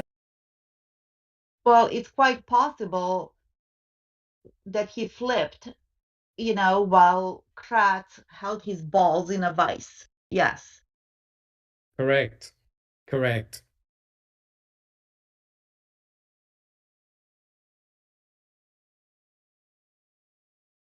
Jack 61, you're getting that document? You've got access to that document?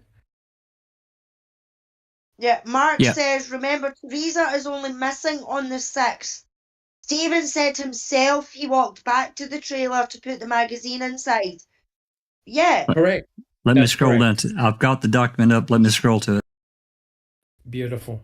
That's correct. So, in other words, there is a possibility that what Stephen said and what Bobby Dassey said can be complementary, and that if Bobby slightly got the sequence of events incorrect, it could have all been messed up.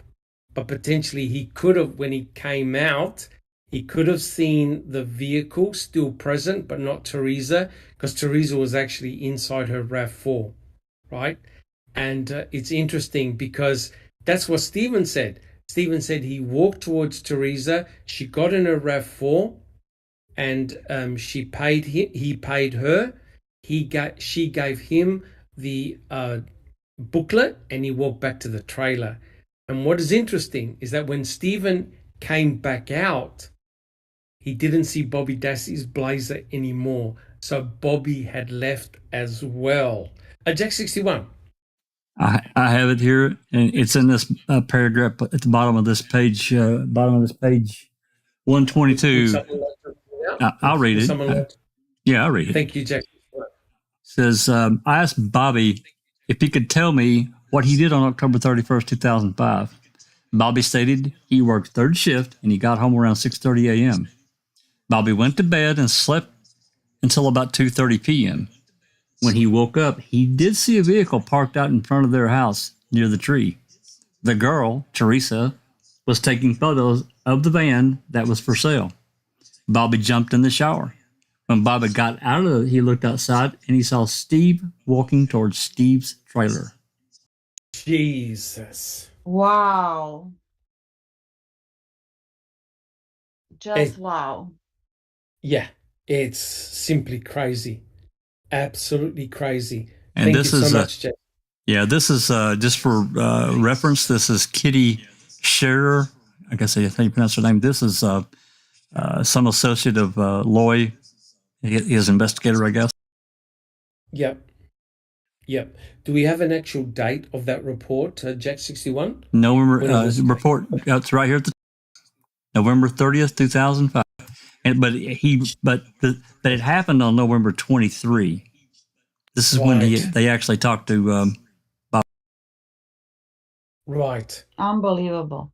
Yep. That's the complete opposite to what he just said before. That's right. You change one word instead of saying instead of saying Stephen, he said Teresa at trial. Correct. One word. It changes everything.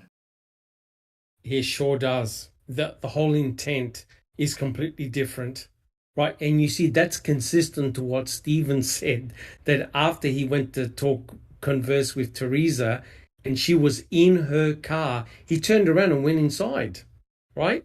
And this now seems to back up with what Stephen just said, right? That's right. All right. Okay. And also the 5 minutes that you had us measure, thank you very much. That was really clever of you.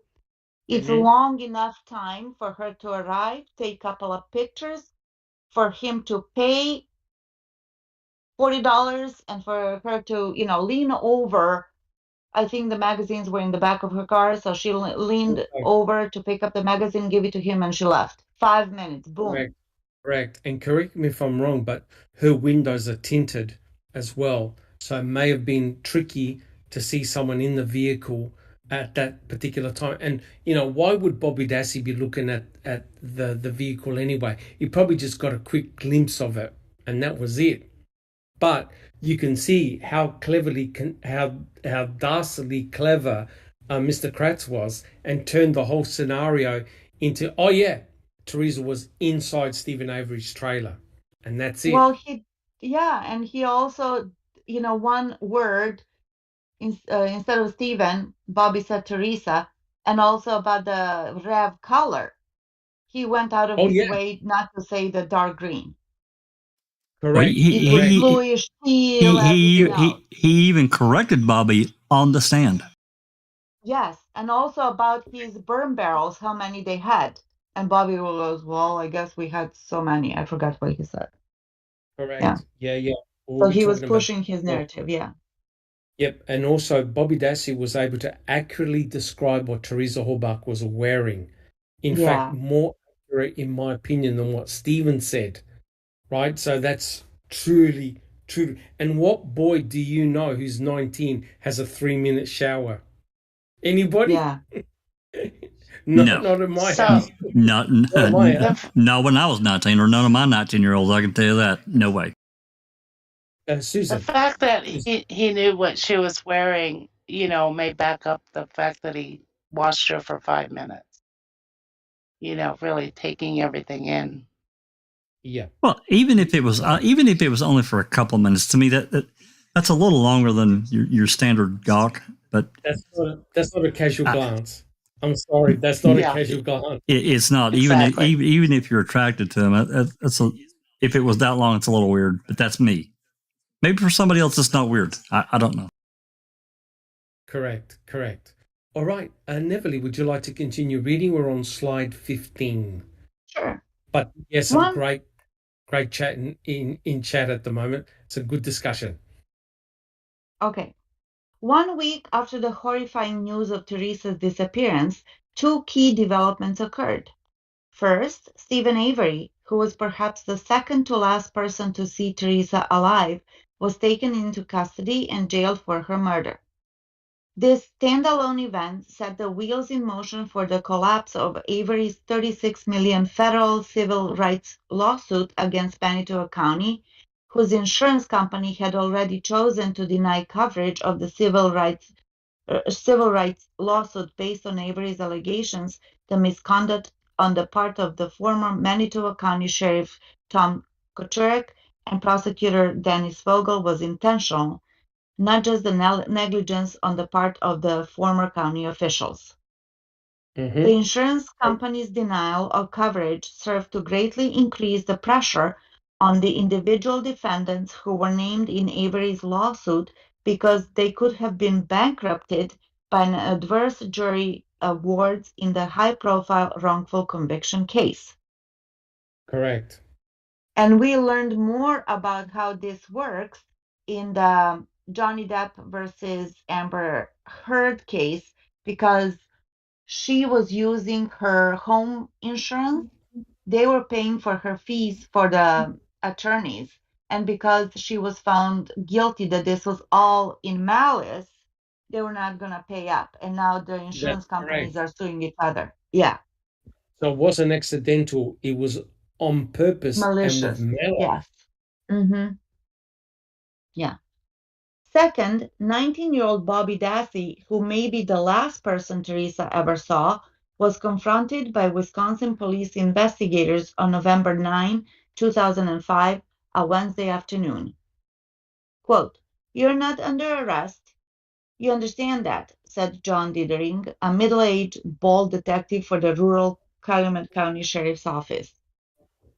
"This isn't an arrest, but we need to hold on to you so we get our blood, our swabs, and our prints and such, okay?" Now, Dithering, remember what we discussed last time, guys. That's all Dithering and Heimel should have said to Bobby Dassey. Agree? We're here to get your prints and your blood and a swab, and that's it. meet you there. Yeah. Instead, he Sorry, was Jackson. talking the whole time, and Bobby was just saying, nope, nope, yeah, nope, and that was it. Correct. Talk about an interview going fucking sideways. Pardon my French. That wasn't an interview. That was them telling him what's going to happen and how things are going to go. Yeah, right. Yeah, exactly. It really wasn't. Because they weren't asking him a question. They were just telling him, okay. That was like, yeah, exactly. Well, and their over the top defense of their various law enforcement agencies. We would never plant evidence and try to frame someone, and all this on and on. And if they'd have said it, they should have even said it at all. No matter what Bobby said, should have ignored it and moved on. Correct. All right. Sorry, Alice. Darkside's got a quick comment. She says, "Isn't it interesting? Bobby was the only one not asked about the damaged blinker. Why not? He saw her arrive and park and take photos, and they didn't ask him." That's an excellent question. In fact, correct me if I'm wrong, guys, I don't even think Fassbender and Wiegert asked Brendan Dassey about the broken blinker light. They didn't. No, and that's a Which is, really good point. Investigator Ryan. Investigator. yes. Investigator Ryan knew about the blinker, right? Untrained police officer, yeah. Correct. And I think Stephen said that the car was fine, that there was no damage on it. That was Stephen saying that he didn't notice any damage on the vehicle. He said that in an affidavit. You would have definitely noticed that. There's no doubt about it. Even though, I mean, I guess in the grand scheme of things, the damage wasn't really significant. Cosmetically, it looked awful. You could see it a mile away. Correct. That's a distinguishing feature, and it wasn't mentioned on any of the missing persons posters. No. Right? It wasn't mentioned at all. Yeah, which is very important to mention. If there was any blemishes, any damage, then that's like, describing a person of interest when they say has a tattoo on the left shoulder or blah, blah. You know what I mean? As an identifier. Correct. And it's a couple of very interesting questions. I think Schmitz, if I'm correct, I have to check Queso. I don't think he noted any damage on the vehicle. And which way was the vehicle parked?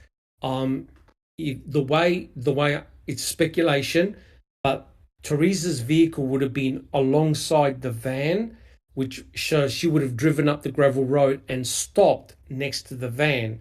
So that meant that Bobby Dassey would have had a prime eye view of the broken blinker light, because it's the driver's side blinker light that was damaged. So if she drove straight up and stopped next to the van, potentially Bobby could have seen the blinker light damage. He never reported anything. Susan. Oh, I was just going to say the van could have blocked that from his view. That's a possibility. Possibly. Yes, that is a possibility. Correct. But Stephen didn't note any damage from what he said in his affidavit. Correct. Neverly. Yes. Dietering had a search warrant for Bobby Dassey, who was 5'10", 180 pounds, brown hair and blue eyes. At the time, Dietering and the other police officers trying to find Teresa did not know that Bobby Dassey was an awkward social misfit, a sexual deviant who had recurring sexual-fueled fantasies involving bestiality, mutilating naked women, torture, and drownings. Bobby's obsessions were being shielded from the police and the special prosecutor directing the murder probe. Obviously, Bobby was not about to volunteer such deviant information when he sat down for a formal face-to-face police interview regarding the events in question. At any rate, the search warrant gave the Wisconsin investigators permission to get Bobby's DNA, including a saliva and blood sample. Additionally, Bobby A. Dassey is ordered to provide a forefinger and thumbprint evidence. The physical person of Bobby A. Dassey shall be searched and documented, included but not limited to scratches, bruises, and bite marks. Now remember, in a couple of Reading with the Crew episodes ago, we actually showed the pictures and photographs that were taken of Bobby Dassey's back, right? And you can see the scratch marks. And does anyone remember what he actually blamed the scratch marks on? Susan? His dog. But I'm curious, why just a forefinger and a thumb? Why not all his prints? It's kind of weird.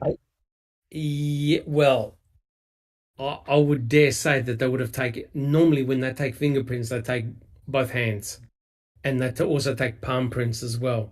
They're not going to just take one fingerprint. I think that's a poorly worded search warrant, right? They normally take all the fingers and the thumbs and also your palm prints as well. Yeah, that sounds odd. Yeah, I agree, Susan. Yeah, Bobby Dassey blamed it that his 8-week-old a Labrador puppy jumped on his back and scratched him. And I think someone said there must have been a tiger, not a puppy dog. All right. And yoga for the ageless said, "Are you talking about Bobby or KK? I get them mixed up when we're discussing deviants." Correct. Yes, and Brendan Dassey did say that the Labrador puppy did scratch him on the nose as well. Correct. Okay, Neville, would you like to continue? Sure. Manitoba County Judge Jerome Fox signed the order on November 7, 2005 at 7:08 p.m. On a side note, Fox's legacy in the case would be his decision to sentence Brandon Dassey to remain incarcerated at a Wisconsin penal institution until at least 2048, when he will first become eligible for parole. Oh boy. Any comments about that one? That's just too shocking to even contemplate. Too shocking. All And right. another thing is, he said it over here, to stay in the institution at least to 2048, when he will be like 56 or something like that, when he will Correct. first become eligible for parole. That's It correct. doesn't mean that he's automatically going to get a parole. And No. remember, guys, in order to get a parole, I believe, and correct me if I'm wrong, that poor Brandon would need to admit that he did it Yes. Yes. and then And register as a sex offender. as a sex offender. Correct. Correct. And if he didn't do anything, what the hell is he going to admit that he had murdered Teresa Hallbach and then be registered as a sex offender for the rest of his life? After 40 years spent in prison, Yep. yeah. Yes, all that time. Shocking. And so what we've got here, guys, we've actually got a photograph, if you haven't seen this before. This is investigator John Diedring, and he's actually from the Calumet County Sheriff's Department. Now, John Diedring is a very important character, right, guys? If you check CASO, his name appears 217 times in CASO 1. He also got taken out of either retirement or whatever, and he was involved in doing CASO 2. He was retired. He was definitely retired. Right. And he came out of retirement in 2017 to do CASO 2. Now, John Diedring was absolutely everywhere. But, guys, was he called to the stand? Amazingly, he was not. And that is... He was no. He was not actually called to the stand. Alice, did you have a comment?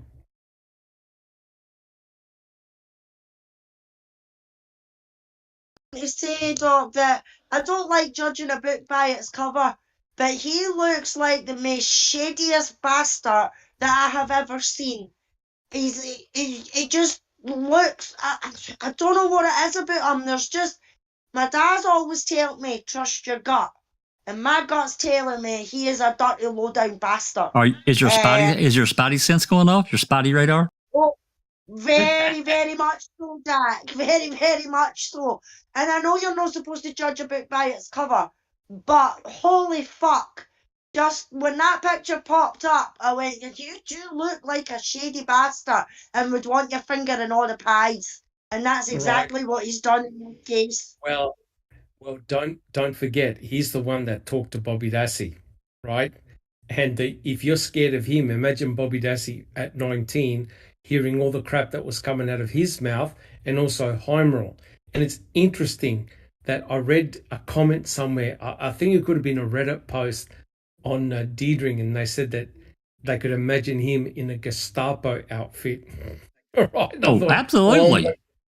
He looks like Gestapo. Same with Fassbender. Both of them are like brothers and you'd be terrified if they were questioning you. You would be terrified, no question about like in that. a leather trench coat to boot. Oh yeah, oh yeah. And speaking of which, if we go to the next page, lo and behold, who do we find? And again, if we have a look at the next picture of Jack 61, there you go. There's Diedring in a hazmat suit. And right next to him is Dr. Eisenberg. And so you can see that John Diedring, Investigator Diedring, was absolutely everywhere, and they were also looking at the burn barrels from the burn pit. They were looking at the cremains. They were sorting material. There's no doubt that Investigator Diedring was everywhere, and he played very important roles. Yet he never took the stand. Jack 61. And for the new people, again, make no mistake, he was at Cuss Road, and he knew what they found. And that report that he put in queso to me is nothing but a lie. Yep, correct. And remember, we showed it in the last week's reading with the crew. He was at Cuss Road, right? So Diedring must have known what had happened, right? Because you know who he spoke with, right, Jack 61? Who did he encounter at Cuss Road? Lincoln Coburn. I mean, I guess, you brought up a good point last week that they could have hauled away anything before, he actually got there, but I don't believe it. I think he knew. No, not with Diedring. Because you know who he encountered, apart from Lincoln Coburn? Mike Bushman. That's right. I'm sorry. I did forget. Yeah. Yep. And according to Mike Bushman, nothing to see here, folks. So you have Diedring, who obviously was at Cuss Road on November the 7th, now talking all this shit involving, no, we're not going to do any planting, on November the 9th to a 19-year-old Bobby Dassey. Isn't that interesting and potentially very revealing? All right, Neville, would you like to continue? Sure. I also wonder if there's Eisenberg and Diedering, are they standing on top of the blue bulletproof tarp? Yes, isn't that interesting? And I reckon that's exactly where Ken Kratz got the idea from, because you can see when they were sifting the cremains, they had blue tarps absolutely everywhere. Yeah. Correct. Very good point. All right, Okay. Neville, would you like to continue? Sure. It's unclear why Diedering and the other investigators chose to drag their heels and not move with expediency to obtain Bobby's DNA samples on the night of November 7, 2005. After all, this was an open and unsolved murder. Nobody was arrested yet. Good point. Of course, there may have been some discussions among the Manitoba County Sheriff's officials who were quietly calling the shots and directing the Avery's investigation because they wanted Avery's $36 million lawsuit to implode. Their professional livelihoods were at stake if Avery's civil suit was a success. Now, Huge point. So that's an incredibly important point.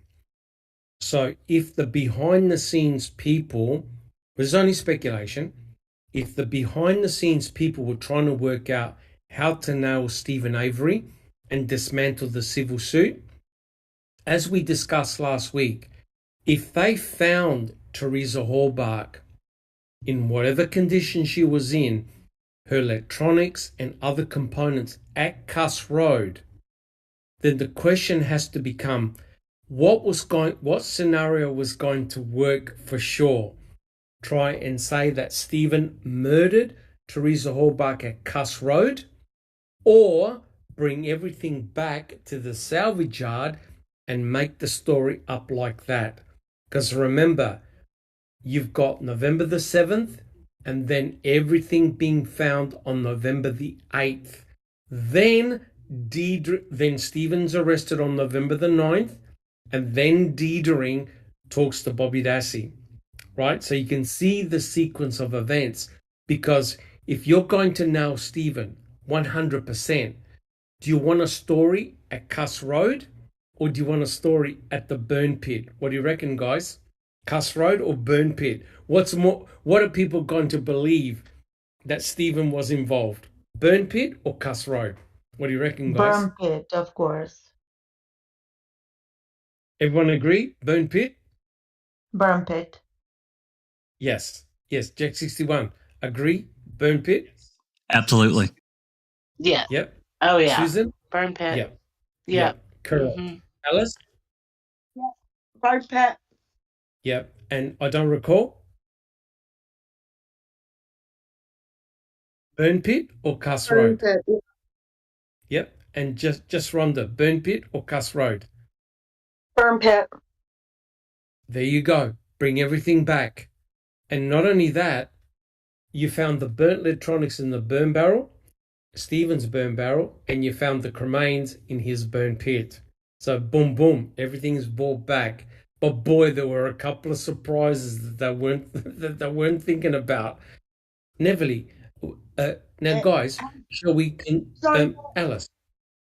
Iced Coffee's got a couple of questions in chat. They Yes. say, what's your thoughts on the license plates? Where were they found originally? Yep. In my opinion, they were found at Cuss Road. In my opinion, they were found at Cuss Road, and they were dumped. In actual fact, don't worry, we're talking about the license plates right now, and then they were dumped on the property. All right. Now, guys, shall we do a couple of more pages and then we'll stop, or shall we continue? What would you like to do, guys? Continue. But that's me though. I know Neverly's got a gig, but you know that's entirely up to everybody else. I'm good either way. Yeah, Yep, we even can if I leave, continue. you guys continue. Yeah. All right, we continue. All right, Yeah. Neville. Oh, sorry.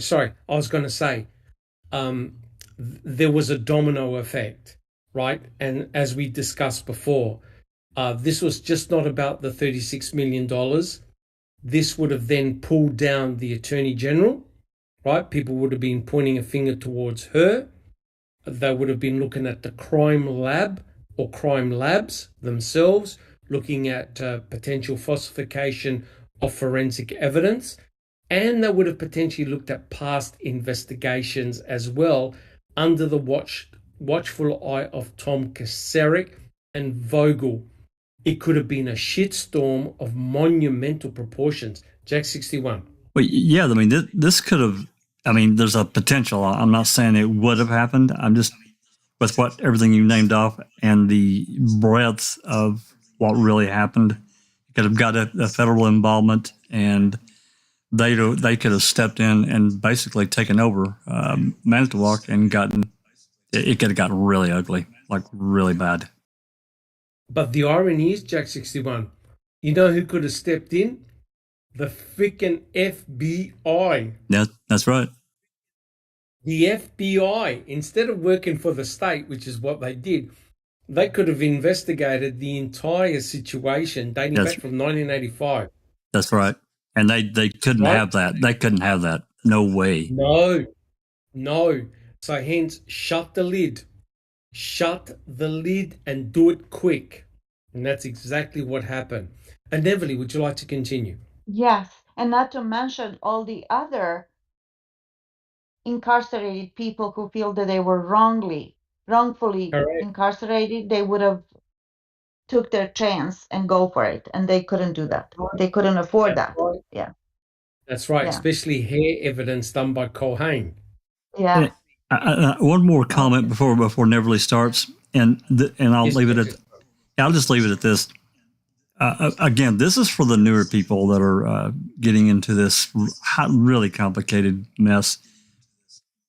The Rudy case and the few officers that got assigned to it, the total fuck up by Eisenberg, and the almost zero publicity compared to the hundreds of officers that responded to the Avery salvage yard and that investigation. It was a complete polar opposite effect. Correct. And unfortunately, 2 people lost their lives. Same. That's right. But there was a massive turnout at the Avery salvage yard. There was bugger all for Christine Rudy, who had died in exactly the same manner. Same way. And shot, her child. And had a baby. Well, according to Kratz, anyway. We don't really know how Teresa died. Correct. But there were still shots to the head, potentially shots to the head, dismemberment, Dismembered. and cremation. Yep. And that's exactly what happened to poor Christine Rudy. And she was pregnant at the time too. Did he cremate her body parts as well? Yes, he did. and he threw In the away the burn torso barrel? in the river. This was a burn pit. He Burn burned pit. part of her in a burn pit, and he threw the torso in the river. And it got found months later when the river thawed and there was a baby inside. Which Just Eisenberg misdiagnosed. got it wrong. Correct. She Yeah. thought the small bones in the burn pit was of a human fetus. They turned out to be either a chicken or an animal. Correct. Yeah. All right, Neville. Okay. Continue. Sure enough, the next day, November 8th, turned out to the most fortuitous day of the continuing murder saga at Avery Salvage. That Tuesday morning, the front and back license plates to Teresa's RAV4 suddenly appeared inside an abandoned station wagon that had its windows shattered.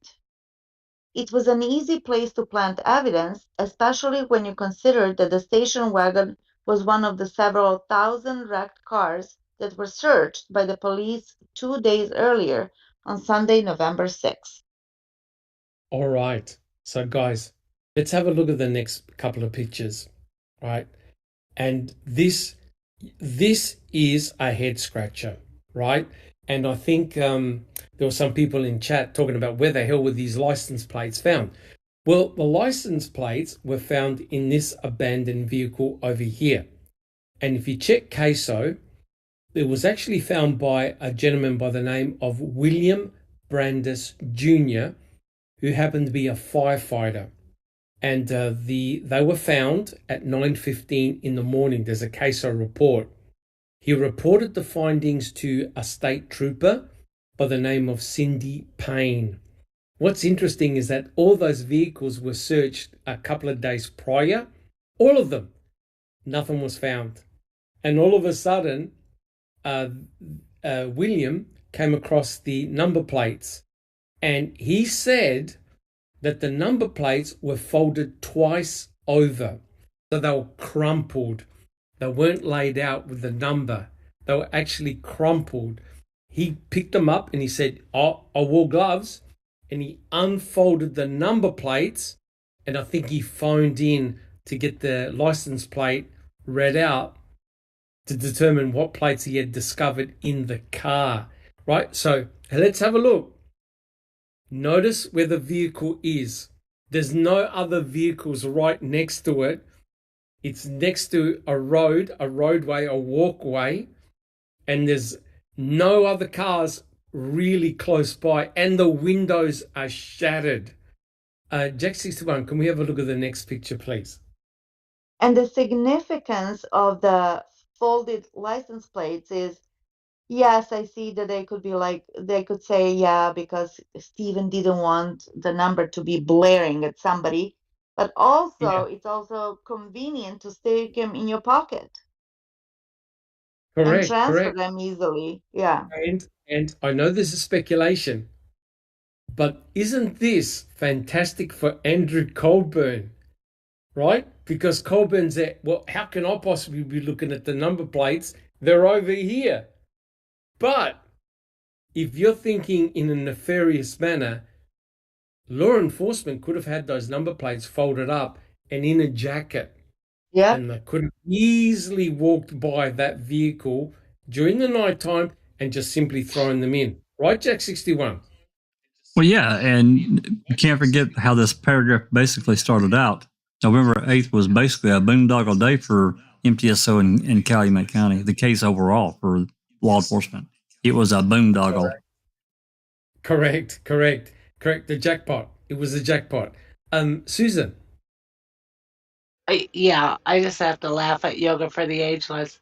They said, I'm surprised it does not have wood on the car. Correct. Yeah. Right, to be disguised. Correct. That's right. So, it's really bizarre, right? The RAV4 was very crudely disguised. Anyone can see it, right? Because the big wheel at the back that said Toyota RAV4, that wasn't disguised. You can easily see that from a mile away, right? Even though there was a little bit of debris, it was a really poor effort to hide the vehicle, guys. Pam of God found it in record time. Okay. Now, you got, sorry, Susan. I was just going to say, didn't they have a big piece of plywood that could have easily covered that? Correct. Oh yeah. Correct. Yeah. Yeah. Yeah. And The salvage imagine yard. if the sorry, Go, Devin. imagine if the jurors actually visited the salvage yard like they should have, and when they saw the route that Pam of God took, bolted straight for the car and found it, Correct. driven by Correct. the spirit. Yes. Correct. But you know what? What's even more bizarre? Forget the RAV4. It's the number plates that gives the game away. It's the number plates. You have to admit, guys, the number plates is even more damaging than the RAV4 in a way, because the number plates are off the vehicle, folded and conveniently placed in a car which can be easily found by a high school student. I'm amazed that Pam of God didn't. Oh, that's right, because Pam of God went in the opposite direction, right? That I'm telling you right now, the number plates were meant to be found. Guys, do you agree? Agree. Agree.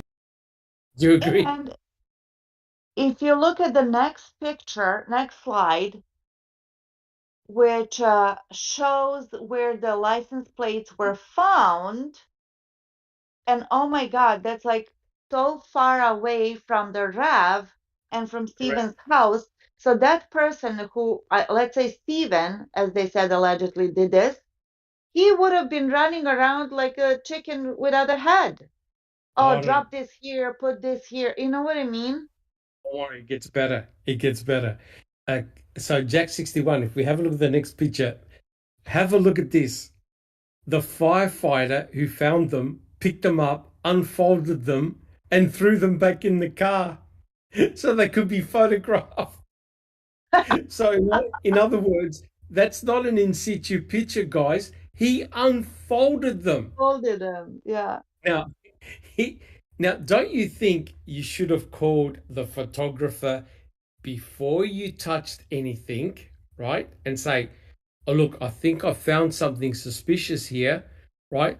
No, the other firefighters that searched all these vehicles, they never saw this, they never reported it, but oh my God, there appears to be crumpled number plates. So look at this, Jack 61. He picked them up, unfolded them, and threw them back in the back of the car to photograph them. Now, is that what Erdl meant, that the crime scene was obviously disturbed? Jack 61. Well, shit, you know, I blame it on, I don't know, I'd speculate, but clearly the word somehow didn't get filtered through. These guys had to be told, you're going to search for evidence. If you find something suspicious, don't touch it. You flag it and call someone. That's exactly right. Even Ryan said that. Even Ryan. Thank you, Neverly. Thank you, Neverly. That's what Ryan Hilliger said. Yeah. If you find something, don't touch anything. Apparently, that's important, he said. Yeah. Correct. And here is absolute evidence that the firefighter took the number plates out and unfolded them, said, oh shit, and threw them back in the car. Because he said he had to unfold them. They were folded twice.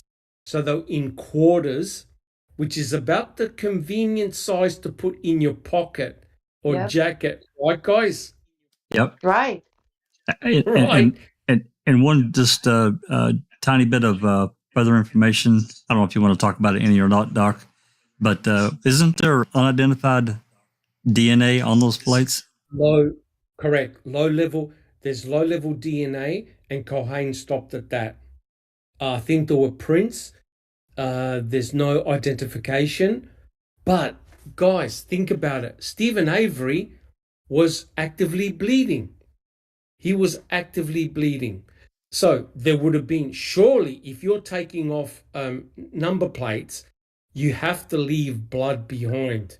You have to leave evidence, because he took off the plates.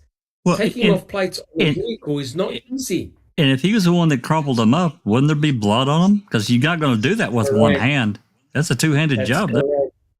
That's correct. That's 100% correct, right? And so what we'll do, let's go on to the next picture. And this is why this is complete madness.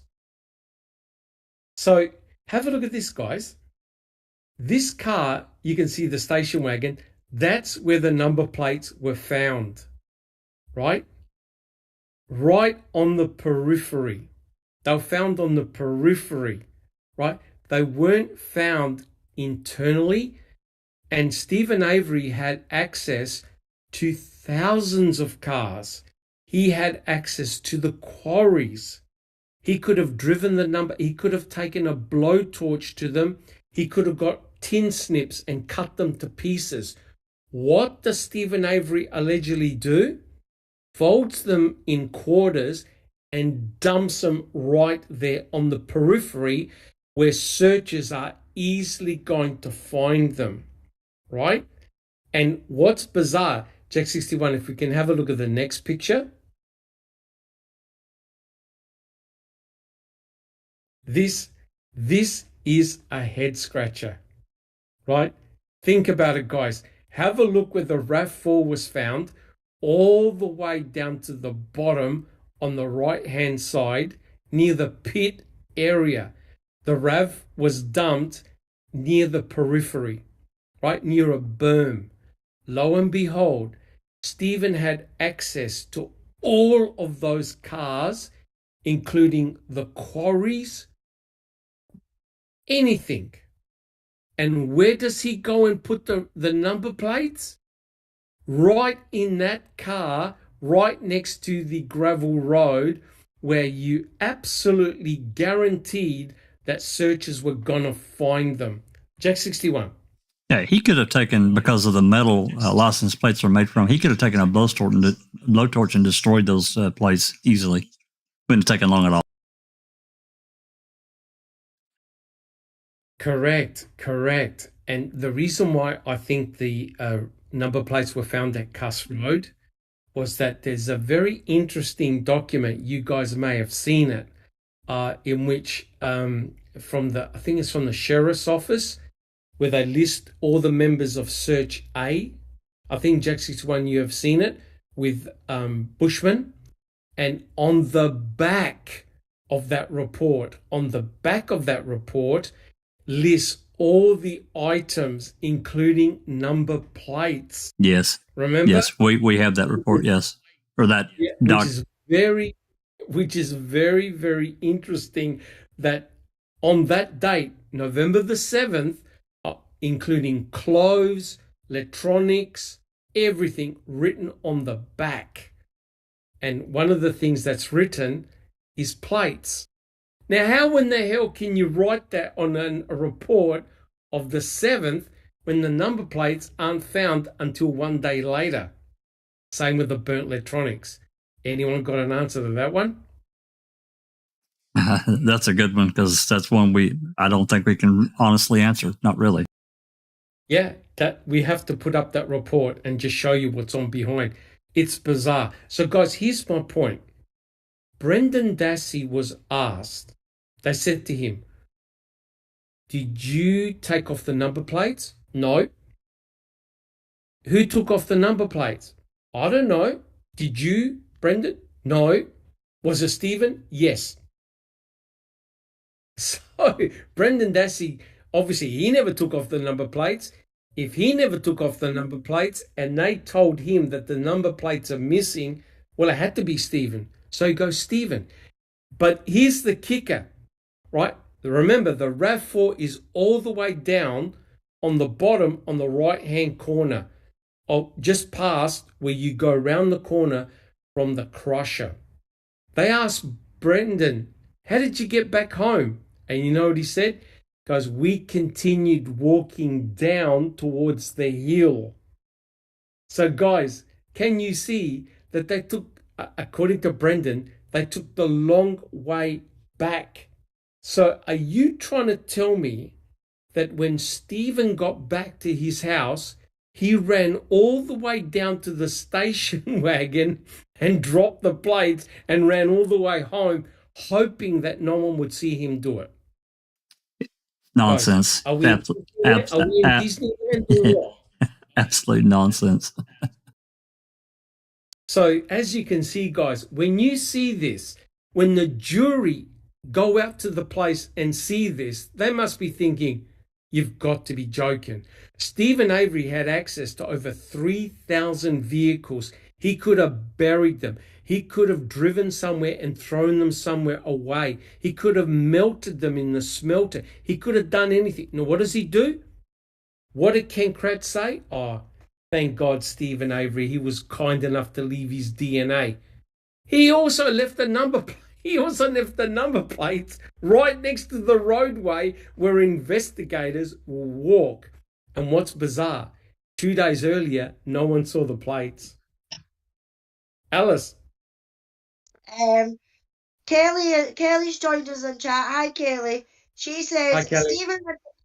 Stephen had the access to Crivets. He could have dumped shit along the way, right away from his own backyard. Why would you keep it all there, then leave for a weekend when it can be found and exposed?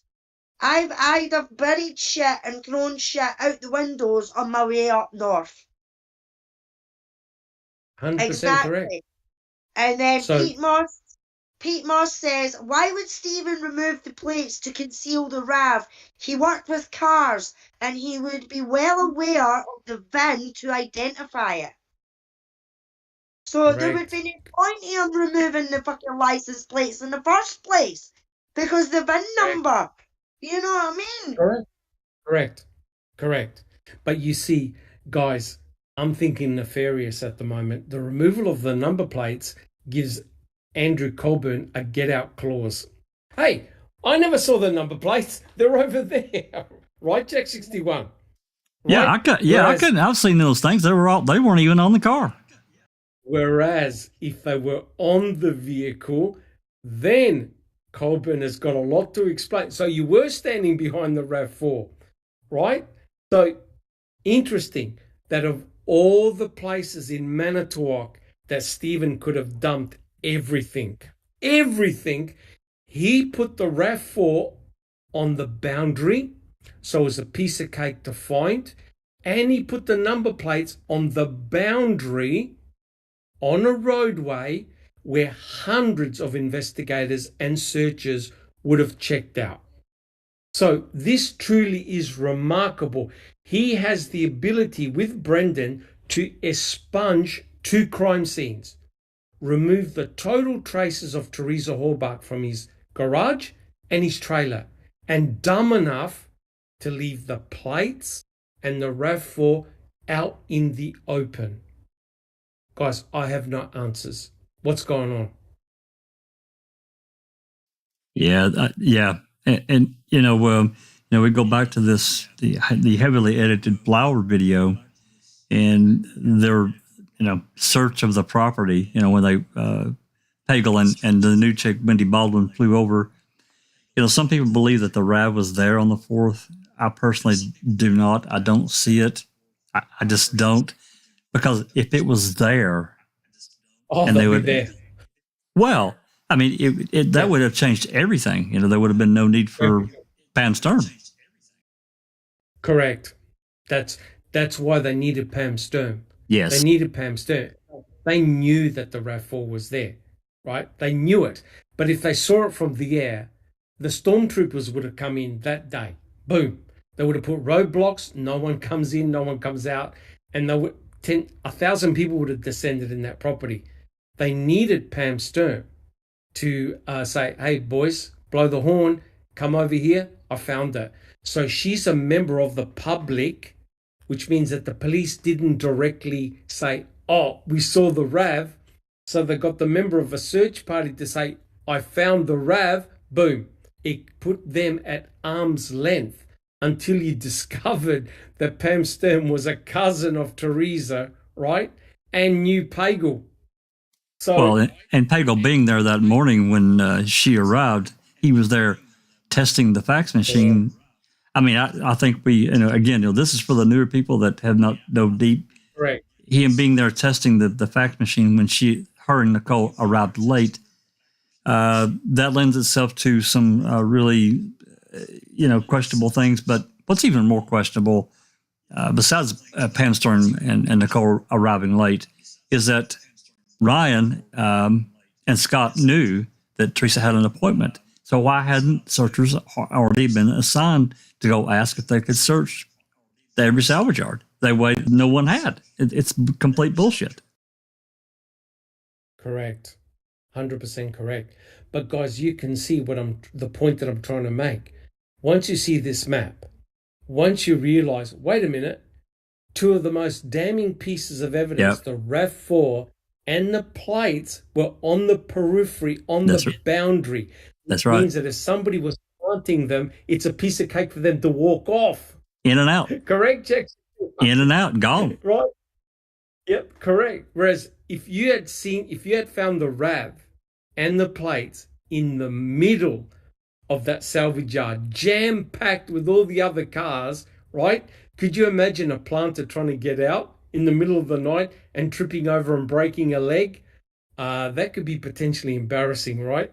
So the obvious thing you do is you put them out on the periphery. You've got open fields. You've got quarries. You've got berms. You can just walk out. Yeah. And I think it's, that's a good point, them being planted on the periphery.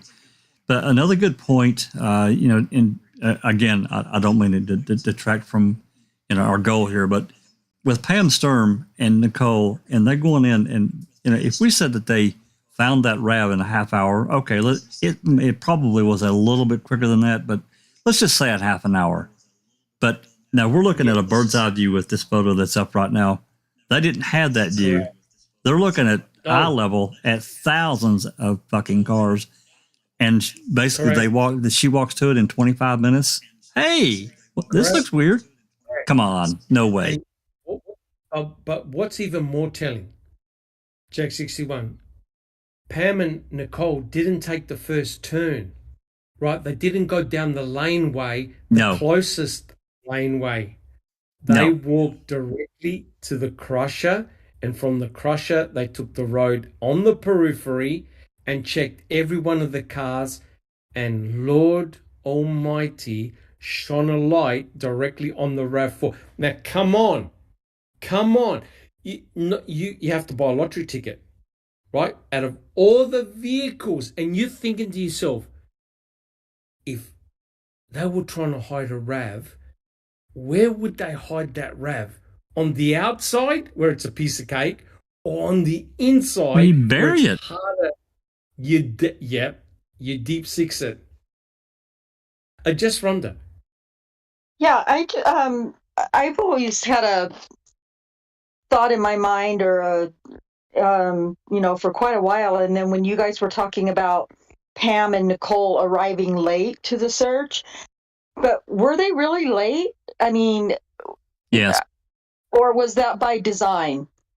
Well, late is compared to the other searchers. Maybe they were. I know that because the other searchers had already left.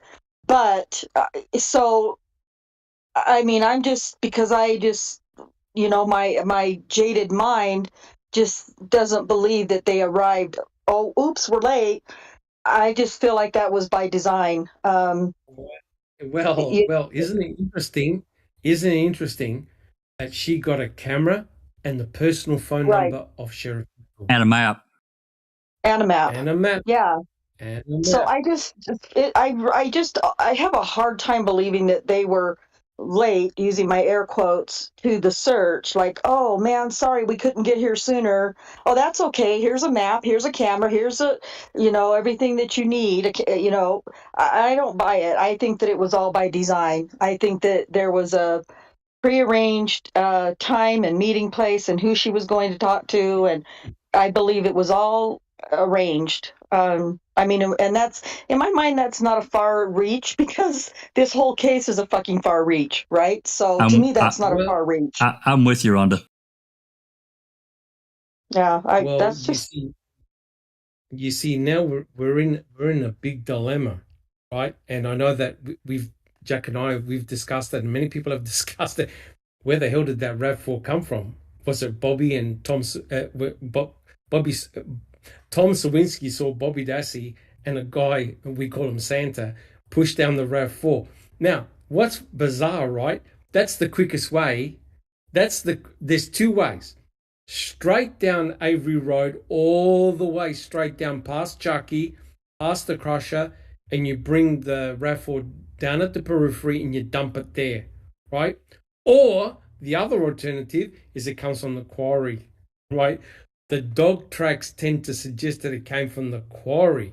So what did Tom Sawinski see at Jack 61? Yeah, I don't know. I have issues with his statement. I need more, even with the phone call, because we don't know the substance of that call between Seglov and Sawinski. That's correct. I need more. That's me.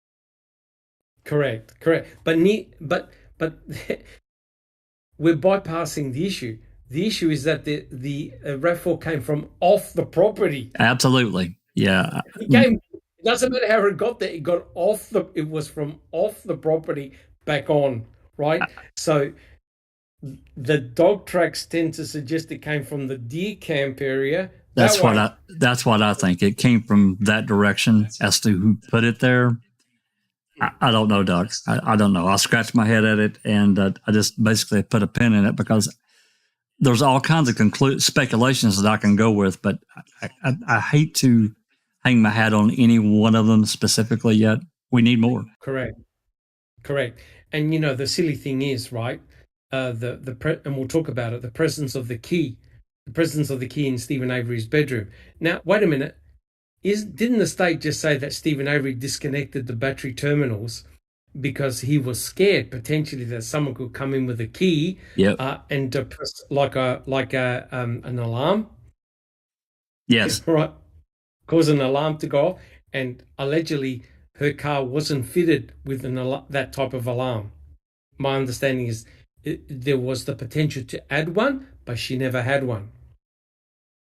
Because on the key fob, there's no alarm button, nothing. It's just the key, the spare key, right? So are you now trying to tell me that Stephen disconnected the battery terminals? He was going to go back to the RAV with the key, reconnect the battery terminals, and drive the car to the crusher, but then he needed an end loader to put the car in the crusher, and it would have made a hell of a lot of noise, and you trying to tell me that no one would have heard it? Jack 61. Oh, they would have definitely heard that car crusher. There's no doubt. It made a hell of a lot of noise. And, that was a supposition that Kratz took, that he was lined up down there to go to the crusher. I don't believe it. I do not believe it. It's just another story that Kratz made up to sell to the public. Absolutely. And I'm telling you right now, guys, there was a car in that crusher. There are photographs showing a bluish car in the crusher. How long do you think it would have taken investigators to take that car apart and find all the VIN numbers? Few hours. Yeah, but they would have found it, right? So even if you crush the vehicle, you're not going to be able to get rid of all the VIN numbers. No. They would have found it, right? So the crushing of the car, that's all bullshit. So that's why the state was scratching their head thinking, what on earth is that RAV4 doing there? And the only thing they could think of, they're going to crush the car. But you don't need a key to crush the car. You need an end loader to pick it up and put it in the crusher, right? So the whole ramifications, the whole story said by the state is complete garbage. But that's what they had to hang their hat on. They had nothing else, guys. All right. Shall we continue for a few more slides? Yeah, I think maybe Alice wants to read it. Christabel had a question there before we continue, Doc. Yeah. Yes. If Alice is here. If not, I can. Yeah, I'm here. Christabel says, just curious, If you think that Pam was aware and in on all of this, or was she just a pawn and oblivious to the plan? No, in my opinion, and this is just my opinion, she was part of it. She was supposed to be a private investigator as her job, but when she is on the phone to the sheriff or Vogel or whoever it was, she's There's a gun. asking if she can go into the Yep. car. It's like, Yep. well, you're supposed to be a private fucking investigator, and you know if you come across a crime scene, you do not touch nothing. And then they go on Correct. to say that they touched it with hankies or they touched it with their sleeve. sleeve. No, you're not supposed to Correct. touch it at all. So, in my Correct. opinion, she was part of the plan. And not only that, Alice, but if you actually hear her, she was giggling. Oh, you got to tell me. You got to tell me. Have I found the right car? You're thinking this, Yep. wait a minute. You got your cousin who's missing. No one's heard of her for days, and you're laughing. You're giggling. It was a game. It was a game of cat and mouse. And what was her comments, Jack 61? It's sort of bluish green. Yeah. She thought she was looking for a dark green one. Yeah, she acted really odd on that call. It was a strange call in her descriptor, and the way she acted about the VIN number, like she didn't know what she was Correct. doing, but she's a private eye. Correct. Yeah. Correct, 100% correct. And what's bizarre, I know some people in chat are going to comment, out of all the photographs, all thousands of them, the only photograph that's out of focus is the VIN number. Right, Jack 61? Yeah, it's strange that it's blurred. I don't want to put too much with it, with that, but it is weird that we don't have a complete. I mean, we can see part of it, but a lot of it's blurred out. One of the main ones.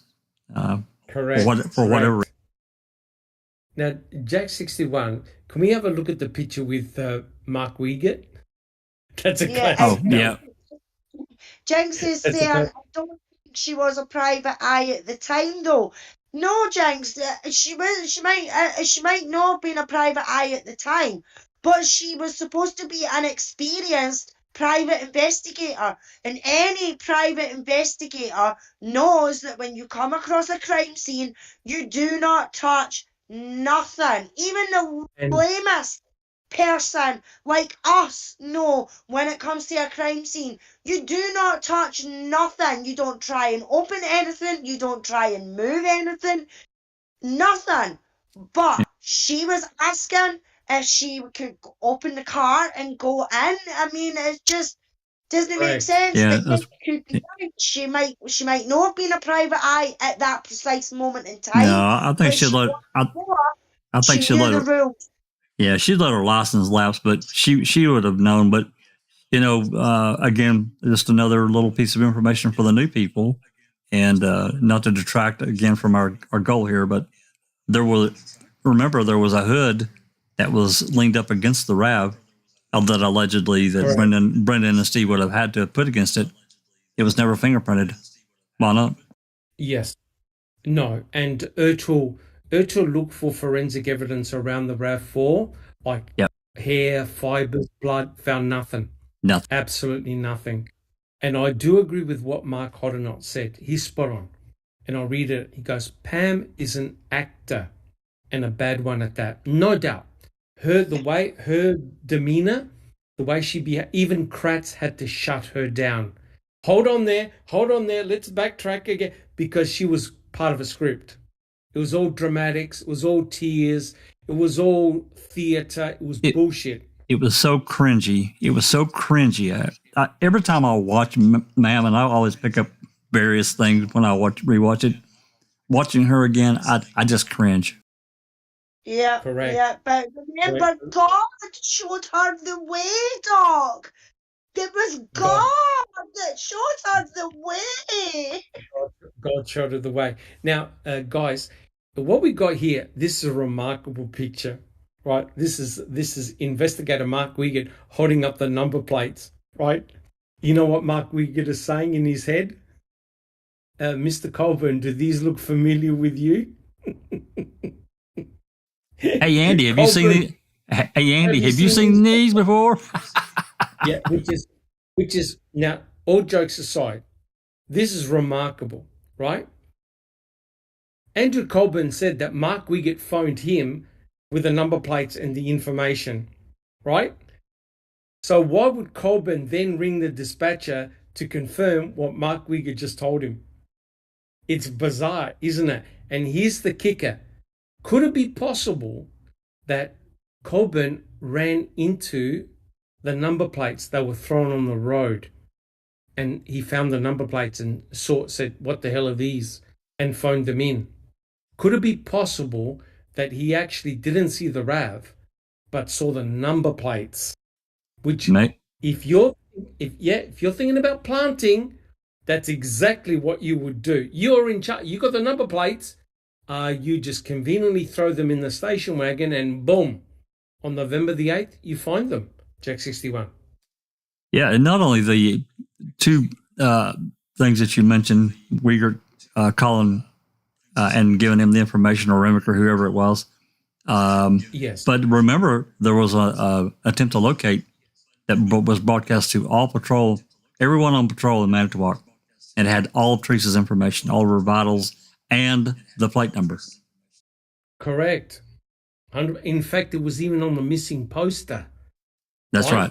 Everything that was on the poster was broadcast in the attempt to locate. That was at 6:42 or 6:52 that afternoon. Correct. So they didn't find, they weren't able to identify anybody's specific DNA on those number plates or prints, but they would be perfect for the MVAC system, the vacuum system, and vacuum clean the entire plate and see whose DNA is on those plates. Now, technically, it should be Stevens, right? If you find Stevens' DNA on those plates, how's he going to explain that, right? And he can't. So it's a real opportunity lost not to have gone over those number plates. All right, guys, shall we go to the next slide? And what we could do a couple of more slides, then we'll call it quits. Who would like to read the slide? Who would like to read?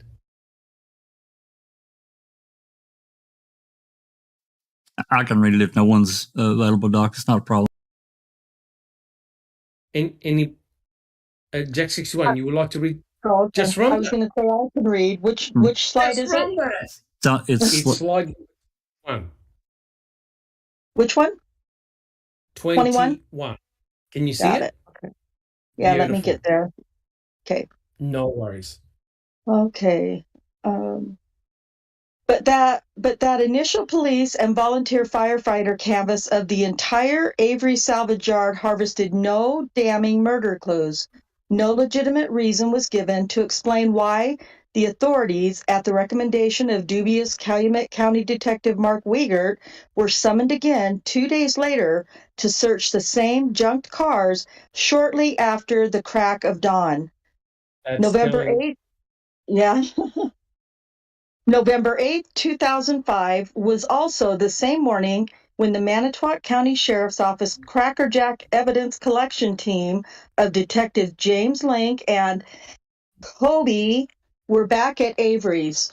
As far as they wanted the public to know, they had reached the conclusion that they just had not done a thorough enough of a job during their previous several days of constantly searching through Stephen Avery's tiny bedroom and his book cabinet dresser for physical evidence. This time, this Tuesday morning, they were certain that disturbing clues fingering Avery for Teresa's murder were still being concealed inside their murder suspect's bedroom. It's so ridiculous. It's ridiculous. It is. Colbert maintained that he shook the wooden magazine cabinet near Avery's bed that contained all of Avery's Playboys. Then, out of nowhere, a single key, a spare key, shot out of the cabinet at an angle. The spare key landed softly on the blue carpet where the sharp-eyed Detective Lank walked back into Avery's bedroom and exclaimed, "There's a key on the floor." Wait. Everyone, take your microphones off. At the count of 3, shout out, "There's a key on the floor." You ready? Yeah. Sure. Ready? Yeah. 1, 2, 3. There's a There's a key on the floor. Whoa! Continue, just Rhonda. Ridiculous. Oh, gosh. That afternoon, another Manitowoc County Sheriff's Deputy, Sergeant Jason Jost, happened to be aimlessly wandering around the Avery property. Jost wrote in his reports. Did he write reports? Oh, it's Andy who doesn't write reports. Sorry. He wrote in his reports that he had a suspicion from walking outside that perhaps some of Teresa's bones were here on the property waiting to be found. And Jost was right. He supposedly found a couple of large, charred bones out in the grass in Stephen Avery's backyard. Because the charred bones were not symmetrical, this raised questions about their baffling discovery. On top of that, the Manitowoc County Sheriff's Office chose not to capture any photographs or make any videotapes showing the condition and location of these human bones being recovered near Avery's burn pit. Instead, the authorities took photos of other things such as dried leaves and other debris used to ignite a bonfire. God. Okay. So, guys, what we do, we'll have a look at these couple of pictures, and then we'll call it quits to the podcast. But this is incredible, right? So, lo and behold, here's a picture, and allegedly an in situ picture, in which Andrew Colburn got so upset with the Playboy magazines that he violently shook the cabinet. In fact, he shook it so hard that the key came out of the cabinet, went round the corner, and laid on the ground. No one heard it, but when Lenk came in, he jumped up with shock and amazement and said, "Look, there's a key." Right? Kaczarski never heard the key fall down. He was on the bed taking notes. Right? This is allegedly the bed that Teresa Halbach was viciously raped twice and cuffed to the bed. And Kaczarski was sitting on the bed taking down notes. They obviously saw nothing of nefarious activity in that bedroom. And Stephen Avery's bedroom, guys, is small. Half an hour is enough to go through that bedroom from top to bottom. Guys, do you agree? Half an hour max is enough to go through that bedroom. Oh, easily. When you've got right? three people doing it. Yeah. Correct. And they've been in that bedroom multiple times, right? We're not talking about Area 51 where there's aliens, right? Allegedly aliens. This is a tiny bedroom in which they kept on going in all the time looking for stuff. And lo and behold, a key is found. Now, they all jump up and down like hyenas, and they immediately call Fassbender and Uyghur and the crime scene unit. Because lo and behold, in a salvage car yard that's must have thousands of keys, this one said Toyota, so it had to be the magic key. Jack 61. Well, and we also can't forget that that very same cabinet that Colburn had a wrestling match with had already been emptied and searched the day before, or maybe 2 days before. It had already been looked at and found nothing. Nothing. And how embarrassing is this? James Lenk was asked, "Could you see into the cabinet?" "Yes, sir." "Did you see a key?" "No, sir." So that's why Colburn had to change his story, that it didn't come from inside the cabinet, it came from out. Remember Jack 61, he wrote the email to his boss, changed his story. He did. right? That's right. He did. Susan, do you have, yeah, he did. He changed his story. Susan, So he handled it rather roughly. Is that what he said? correct, You see it sitting there right in place with stuff on correct. top of it, stuff inside. How does that happen? I got no Because idea. this is a photograph evidently taken at the time they found the key. Correct? That's correct. That's correct. So Because you yeah. can see the key on the ground. So Yep. that's meant to be an in situ picture, and the cabinet is straight. It's not at an angle. It's put back straight. straight, right? So that they must have thought, don't worry, guys, we can come up with some bullshit story. There's no way that team foul play in 2022 is going to look at these pictures and laugh their heads off. Alice, No way. no way. Yeah, my same thought pattern is exactly the same as Susan's. It's like he's vigorously shoot this cabinet and the key fell out the back of it. But yet there's a remote control on the top. There's books or whatever it is that's underneath. If that was vigorously shaken, the way he said it was shook, none of that would be on there. None of it. And Right. it's miraculous how that there's all of a sudden that slippers overturned when there's other pictures there of the slippers being in the same place and being a wee bit further away from the unit, that there is no fucking key there whatsoever.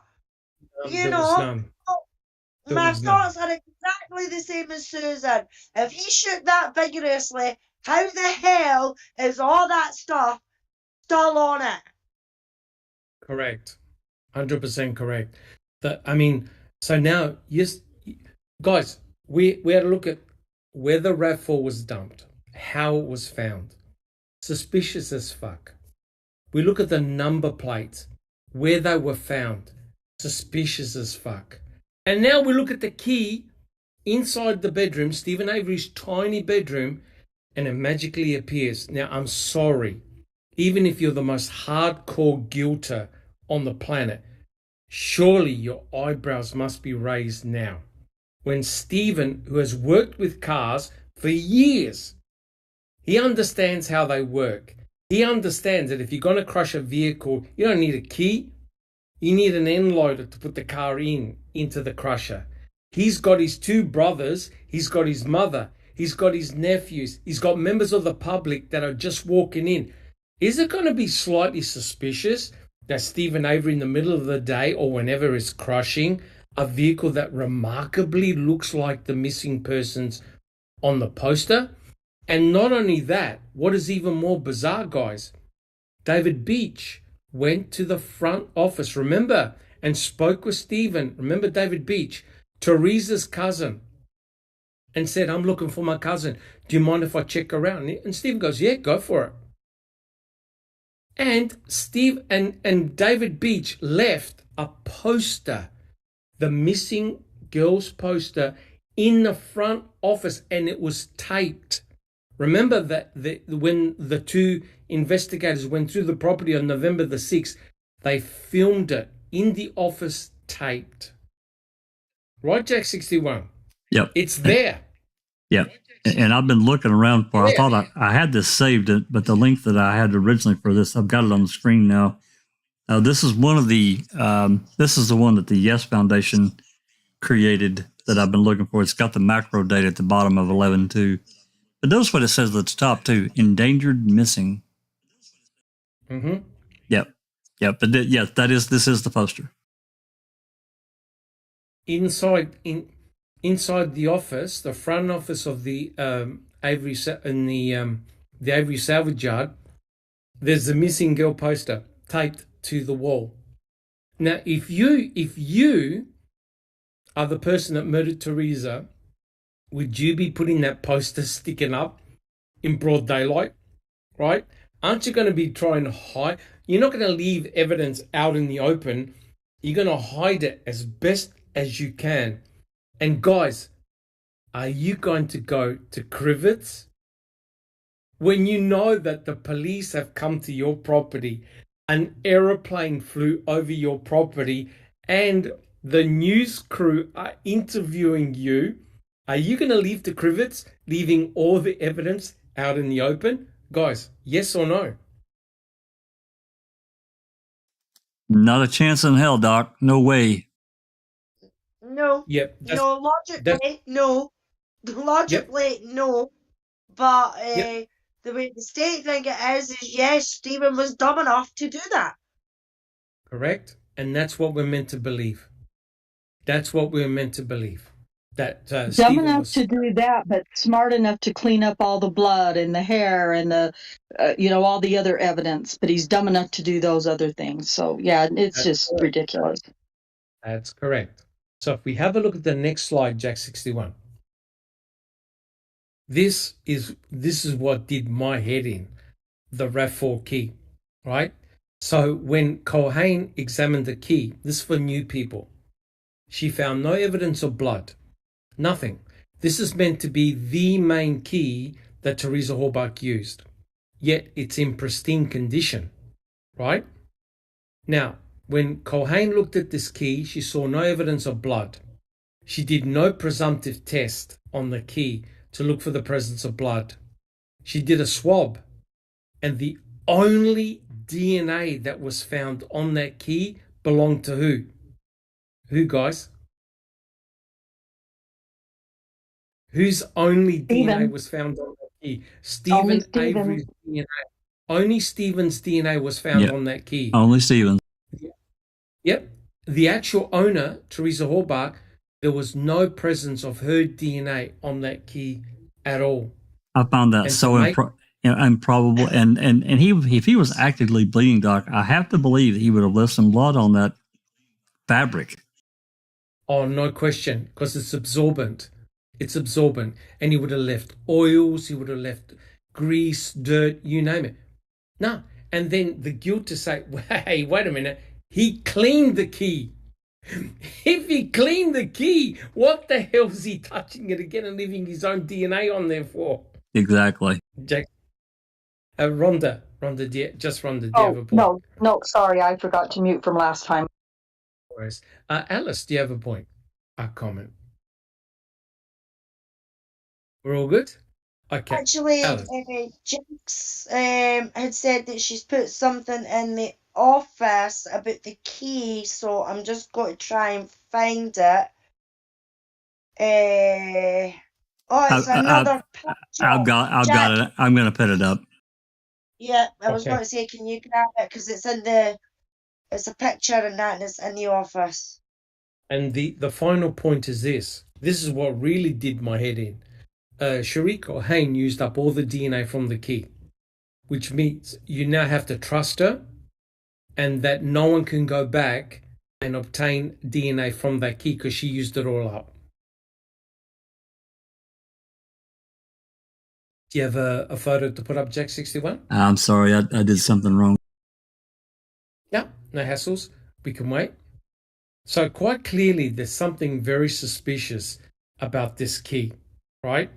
This is not Teresa Hallbach's main car key. This is a sub key. And as you can see, there's no attachment for an alarm system at all. Oh, this is the picture without the key on the ground. The key, the reappearing key isn't there. Whoop, whoop. Correct. 100% correct. Must be Kaharski's aliens. Yeah. Correct. And the other about the place slippers as well, though, Doc. They're close at the door and everything like that. But when the key is there, the slippers are closer. Correct. The little cabinet is gone from this picture. Yes, it's gone. That the key was supposedly in. That's the desk that you see. Yeah. Correct. Right. But the main problem that I have throughout this entire investigation is that you don't know what's in situ and untouched. That's the main problem. Totally agree. Totally agree. I do not trust any except one, and we'll talk about it in a second. I don't trust any photograph because the investigators, whoever went in there, touched everything. Susan. Oh, sorry, I agree sorry, with Doc. you. Go ahead, Jinx, sorry, Susan. Jinx says, not that. Put up Link's statement first. I want you to see how big it is when you read his report. Yeah, give me just a second. So, yeah, there must be another wee bit that she's put in the office. Yeah, there is. Yeah, Colburn doesn't mention a key at all in his report, as far as I'm aware. It's not mentioned at all. This is pretty. It's And- pretty. See, you're welcome. And it's Kurcharsky that finds the key, right? Kurcharsky. Yes, it was Kucharski's report. Yeah, Correct. bullshit. It's pretty. It's pretty small type. I've blown it up as big as pretty much as big as I can with that. I can read it if you want, Jack. It's readable. Yeah, go. Yeah, go ahead. When Sergeant Colburn and I were putting magazines and papers back into the cabinet, we were pushing into the cabinet, striking the back of the cabinet as we pushed them in. When I replaced the third ringed binder into the cabinet, I met with some resistance. I pushed it 2 or 3 times before it finally went into the cabinet. Bullshit. So look at that space in that photograph. The cabinet's not there, but you can imagine 2 guys kneeling in front of that cabinet and Kucharski sitting on the bed. There's just not room for that. Correct. 100% correct.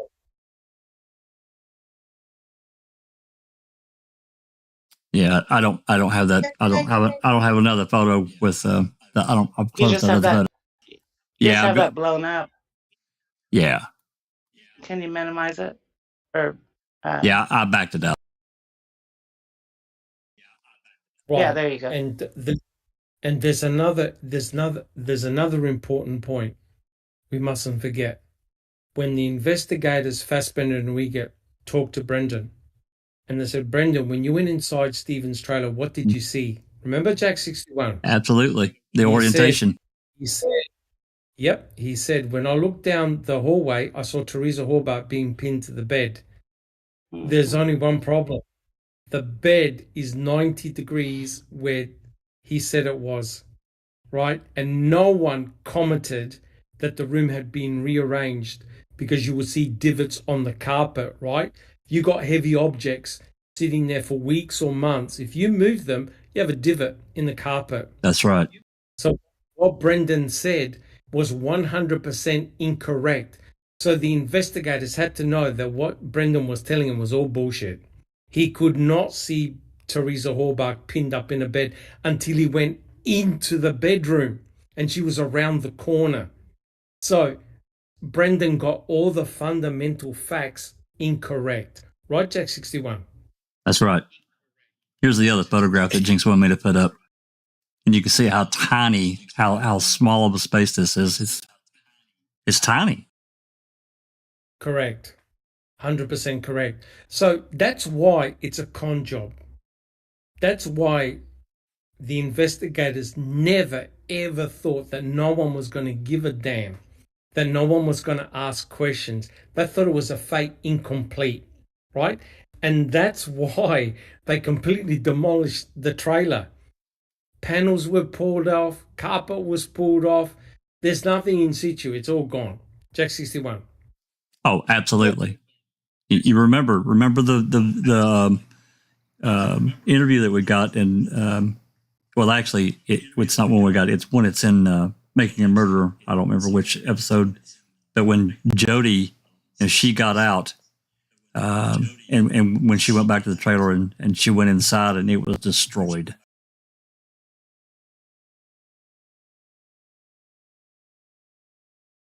Yeah. Yeah. Sorry, Rhonda, on you go. On you go. Which takes me back to always to my same idea. Why in the hell law enforcement doesn't raid your home and then put all your shit back to the way it was before? Never. that just doesn't happen.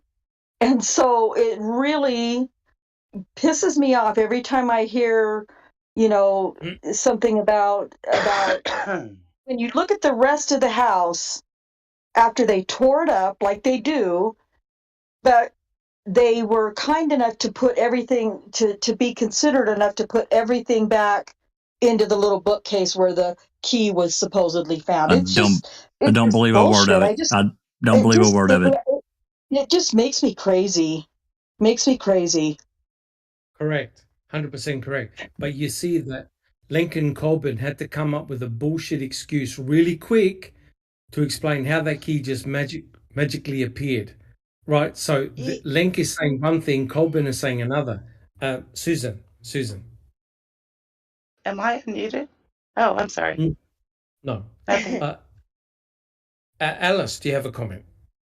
Yeah, Jinx. It's Jinx again. She was going on about the, the space that there is between in the last picture that was put up that she posted, like the space. I mean, Kaczarski's sitting on the bed, Lincoln Colburn are squatting, doing it that wee unit. There's no much space there at all. No. And they're There's not. supposedly vigorously shaking this and putting the folders and that vigorously back into that unit, and the key all of a sudden fell out. And I'm on the same lines as Jinx. There is no way Kaczarski would have seen them planting that key. That's right. Unless he was looking to his right, completely the other direction. They're right there, right in front of him. Exactly, Jack. Exactly. So yeah, I completely agree with Jinx on that. If they two are squatting at that unit like that, and he's on that bed, but he's taking notes, and they hear him, he's maybe heard them moving the unit, but there's no way he's been watching how vigorously they've moved that. So it's been easy for them to drop that. And then Lynx left the room and came back in and went, "Oh, look, there's that key! Ta-da!" Correct. And don't forget, they're wearing gloves, right? So they can easily reach into a pocket and drop it and say, oh my God, there's a key there. So it's very, very straightforward to do. But we know that that key is incredibly suspicious. But Jack 61 will look at a few more pictures, then we'll call it quits, because I think my blood sugar levels are really low at the moment. So let's have a look at this. Let's have a look at the next. Now, this is amazing, right? And what John Ferak was saying, hey, look, you try and find an in situ picture of a bone and you won't find one in the burn pit, but yet you'll find all these extraneous pictures that have got nothing to do with anything, right? And so here's a classic example where you see a seat, right? But note, that seat is not in the burn pit, it's to the side, right? So it could have been either too big, because the guilters are saying, they stacked that seat on top of Teresa Hallbach and they burnt it up, etc., etc. But then why move the seat? And have a look at what's right next to the seat. Dried leaves. So much for a 10-foot fire, right, guys? Right? So much for a 10-foot fire. You've got dried leaves. Not a chance. No way. That would have burned. Yep, if there was a massive fire there, everything would have been black, soot. It would have been a lot of fuel would have been burnt in that location. Susan. I also see an unburned tire. Correct.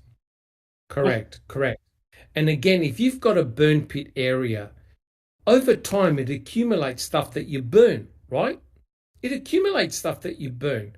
So you don't know when that seat was burnt, because look at it, it's got rust on it. Yes, I know it rained, but the important thing is that seat is not in the burn pit. It's to the side, right? It's to the side.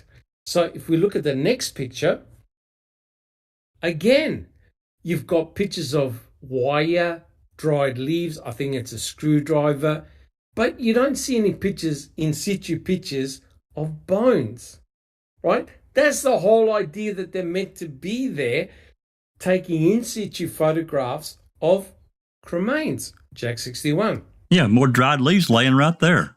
If there had been a huge Correct. fire there, none of that shit would have survived. It'd have been ash. Correct. No question about it. Yes, I know that leaves can blow in, but there's an extraordinary amount of leaves there that are not burnt at all. They're dry.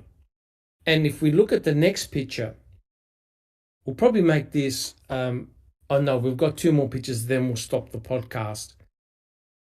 Guys, this is the most important photo ever taken at the salvage yard.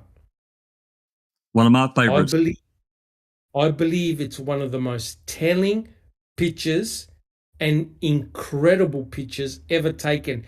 And the investigators that took this picture, I think it was Trooper Reese, note when it was taken, November the 6th, 2005, one day before Cuss Road. 1 day before Cuss Road, 2 days before the cremains were allegedly found in that burn pit. Now, I know this may sound insensitive. Have a look at that burn pit. The human burnt cut cremains of Teresa Halbach are right in front of your eyes. And yet, no one spotted one fucking bone in that burn pit, and no one spotted one fucking bone in the grass anywhere.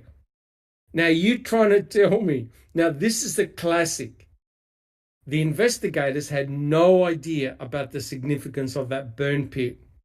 None, right? It was November the 6th.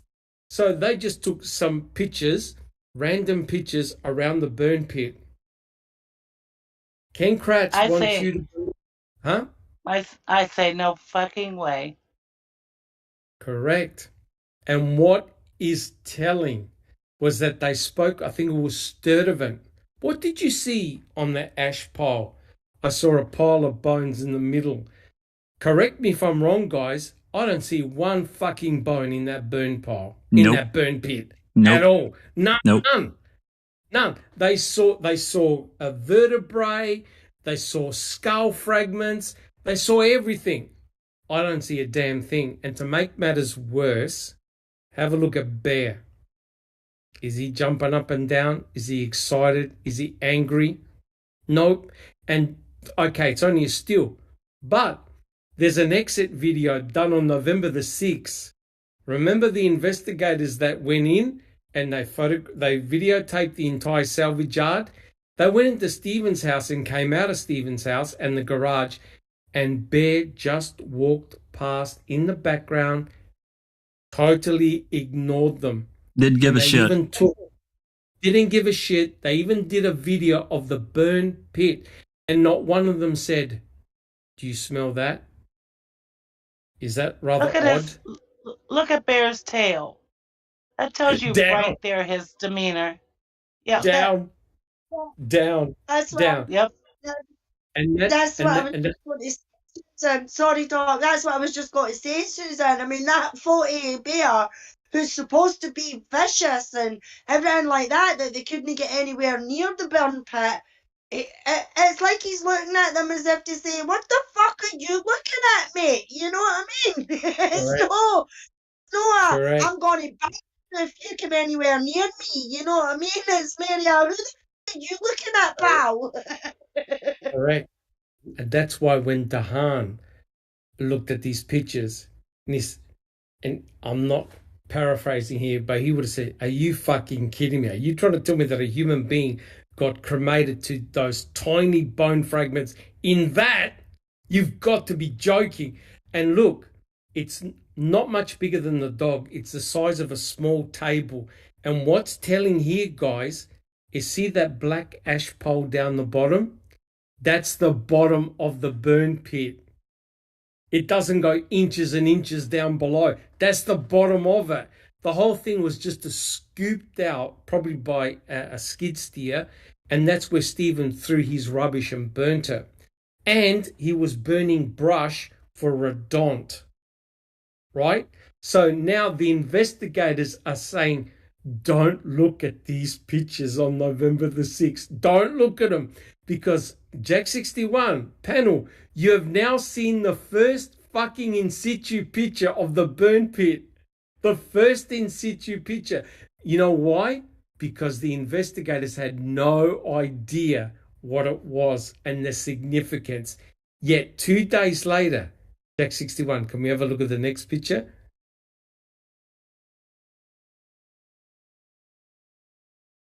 Just 2 days later, right? They're now trying to say, oh, we sifted the ash and look what we got, a box of bones. They're now saying there's not one picture of any one of those cremains, not one. We need BB. We need BB here. Let's say it. What does Came in- BB always say? Came in a box, left in a box. Left in a box. And have a look at those bones. Have a look at the size of those bones. There's not one bone intact. And there's 60% of the skeleton missing. 35% of the skull was recovered. No teeth were recovered. No kneecaps were recovered. What the hell? And now we can now see the charade. 2 days before, on the 6th, there's just ash, a thin layer of ash on the ground. And now, out of nowhere, we're now to believe that that box of bones came from that ash pile because it was sifted by Erdl. Remember what Erdl said? We had to leave because it got dark. So we just abandoned the burn pit. Jack 61. Well, November 6th. Then we had Custer Road, November 7th, where Fallon admitted they found that these officers found bones at this clandestine burial site. And then November 8th, the parade day, the jackpot day for Manitowoc and Calumet County. Susan? Correct. Susan. They give you no reference as to the size of these bones. Like, that just pisses me off. Why isn't there a ruler sitting there? Well, it's because it's embarrassing. They are literally probably 1 or 2 centimeters. They're small. The bones are small, right? And they're all burnt, and some of the bones have got cut marks in them. So it looks like whatever happened, either the skeletal remains got crunched or crushed, but they're all tiny bone fragments. And Dehaan said, to convert a human being like that, remember, you don't see any flesh, you don't see any tissue, you don't see any pyrolysis black goo on the bottom, nothing. You see a pile of bones. Jack 61. Yeah, I have to agree with Susan. It pisses me off, too, that they didn't put their normal little scale there to give some indication to size, as they should. They just didn't do it. Correct. I agree. Yeah, it was. I'm sure it was very embarrassing to them. Correct. And I mean, is it a pill box, a shoe box? I mean, we have no idea. I think it's the size of a pizza box. A pizza It's box. small. It's small. Those cremains, they're small because remember they did not find one intact bone, none. Yeah, we've got the dimensions of that box somewhere. I don't remember where it is, Susan, but it is somewhere. It tells. Oh, I didn't know that. Yeah, it's It like sure looks to me like they're bones that you would be able to see in that in situ. I think it's I would think so, but Oh, no doubt. to me when No when an officer says, "Hey, we saw a pile of bones in this burn pit," you would take a fucking photo of it to back up what you're trying to say. Correct. And to make matters worse, guys, the first bones that were seen were not in the burn pit. They're on the grass. Yep. In the grass. Right? That's right. Like 8 feet away. Yeah. Yes, correct. It's almost like somebody went there with a bucket and dropped some. Oops. Come on, guys. Have you ever seen bones leap out of a burn pit on the surrounding grass? Not unless it's a mummy.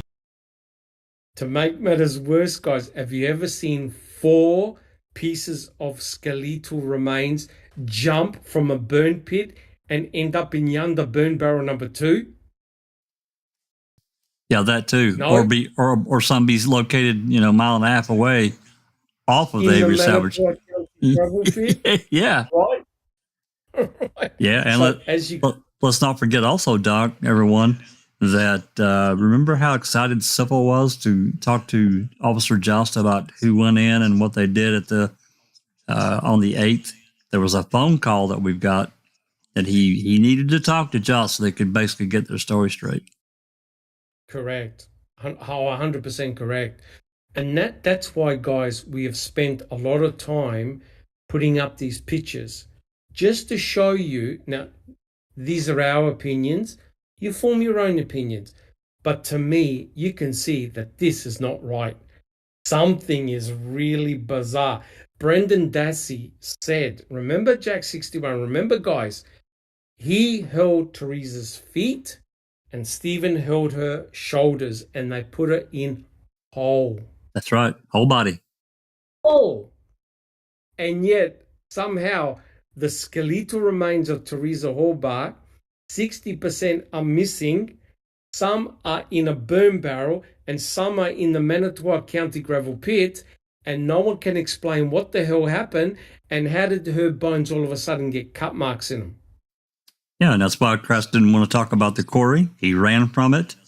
And also remember, actually, I think I don't remember where we talked about it at, but it was been recent.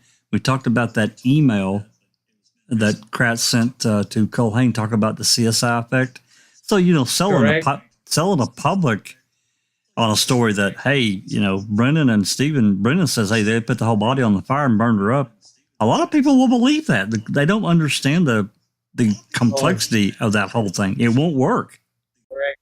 Correct. And when you've got a fire expert like Dahan, but he would have been laughing his head off inside, right? And a forensic anthropologist saying, what the fuck are you guys talking about? There's no way you can burn a human being like that in that small burn pit, open. You need a huge amount of fuel. You need a huge amount of time. You need, you have to tend to the fire.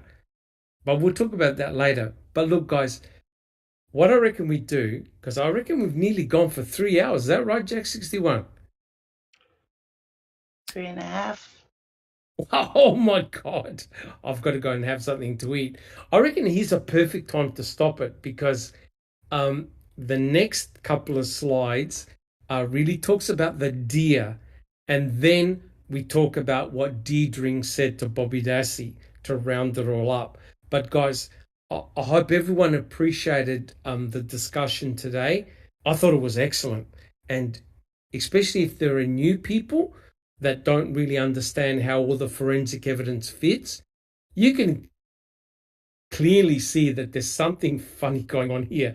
I know Stephen Avery wasn't a Rhodes Scholar, but he couldn't have been that dumb. Right, Jack 61? He couldn't have been that dumb. No way. 3 hours and 22 minutes, Doc. That's where we're at. I think we'll stop it here, guys. Like I said, the discussion has been excellent today. We'll continue next week. We'll finish off this chapter because there's actually quite a bit to go, and I don't want to rush it. There's a lot of good stuff that we need to talk about. So I'd like to thank everyone in chat for coming along, and thank you so much for supporting us. Your questions have been excellent. Thank you so much. So if you like what we've done, please subscribe to the channel and give us a thumbs up. That'll be awesome. But I'd like to go around the panel quickly and tell us how you're coming along. Jack 61. Yep, I'll make this brief as I can. Of course, everybody knows that we're in the process of getting a house and getting moved.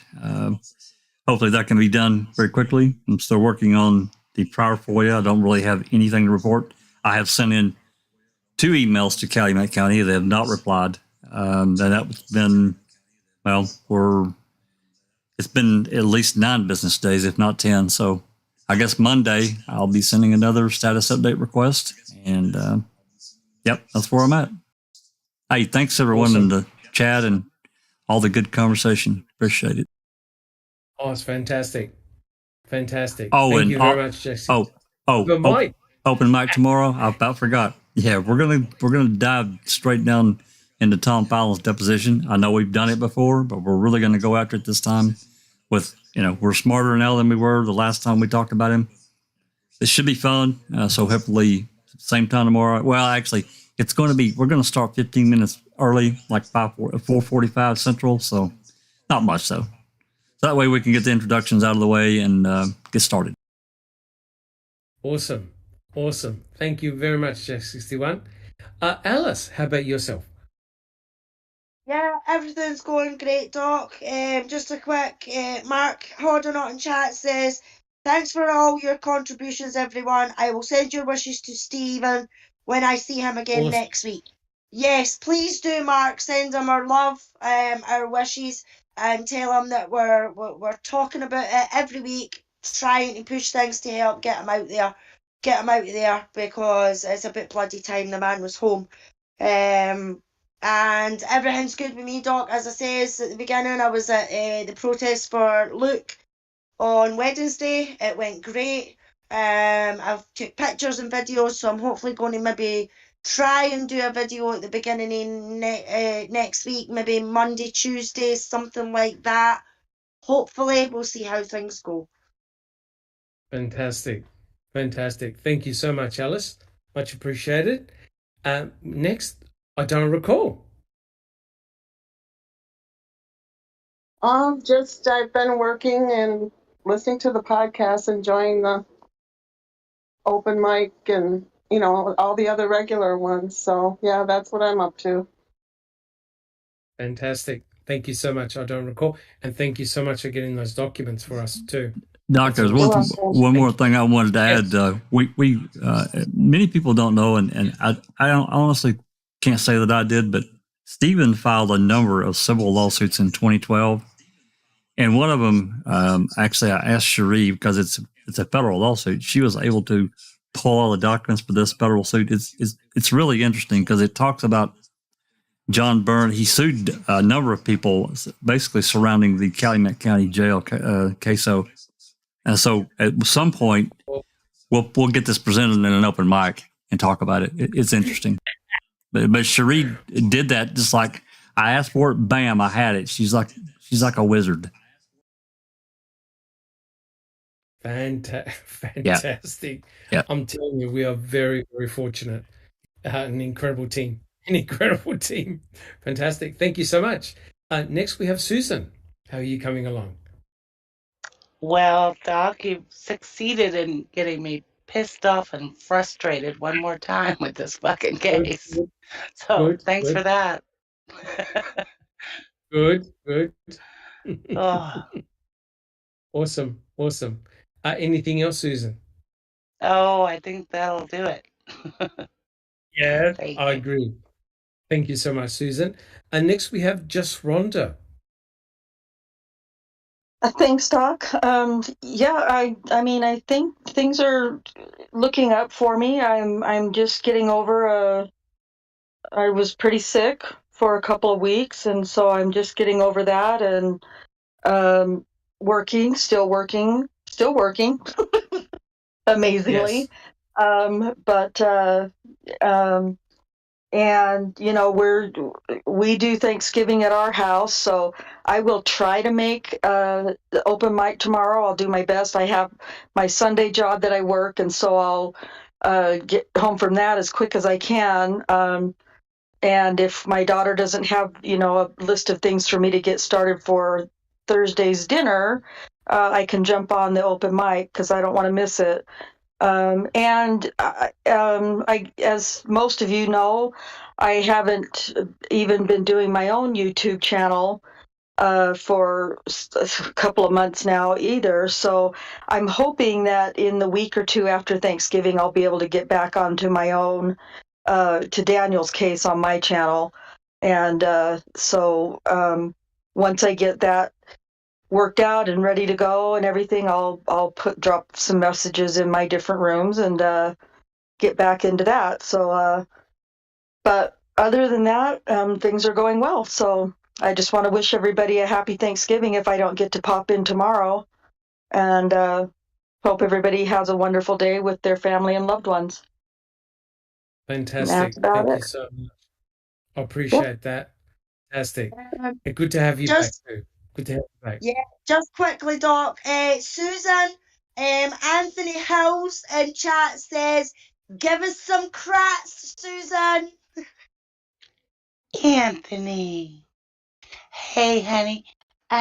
I'd be happy to take you to the morgue if you have a pair of high heels.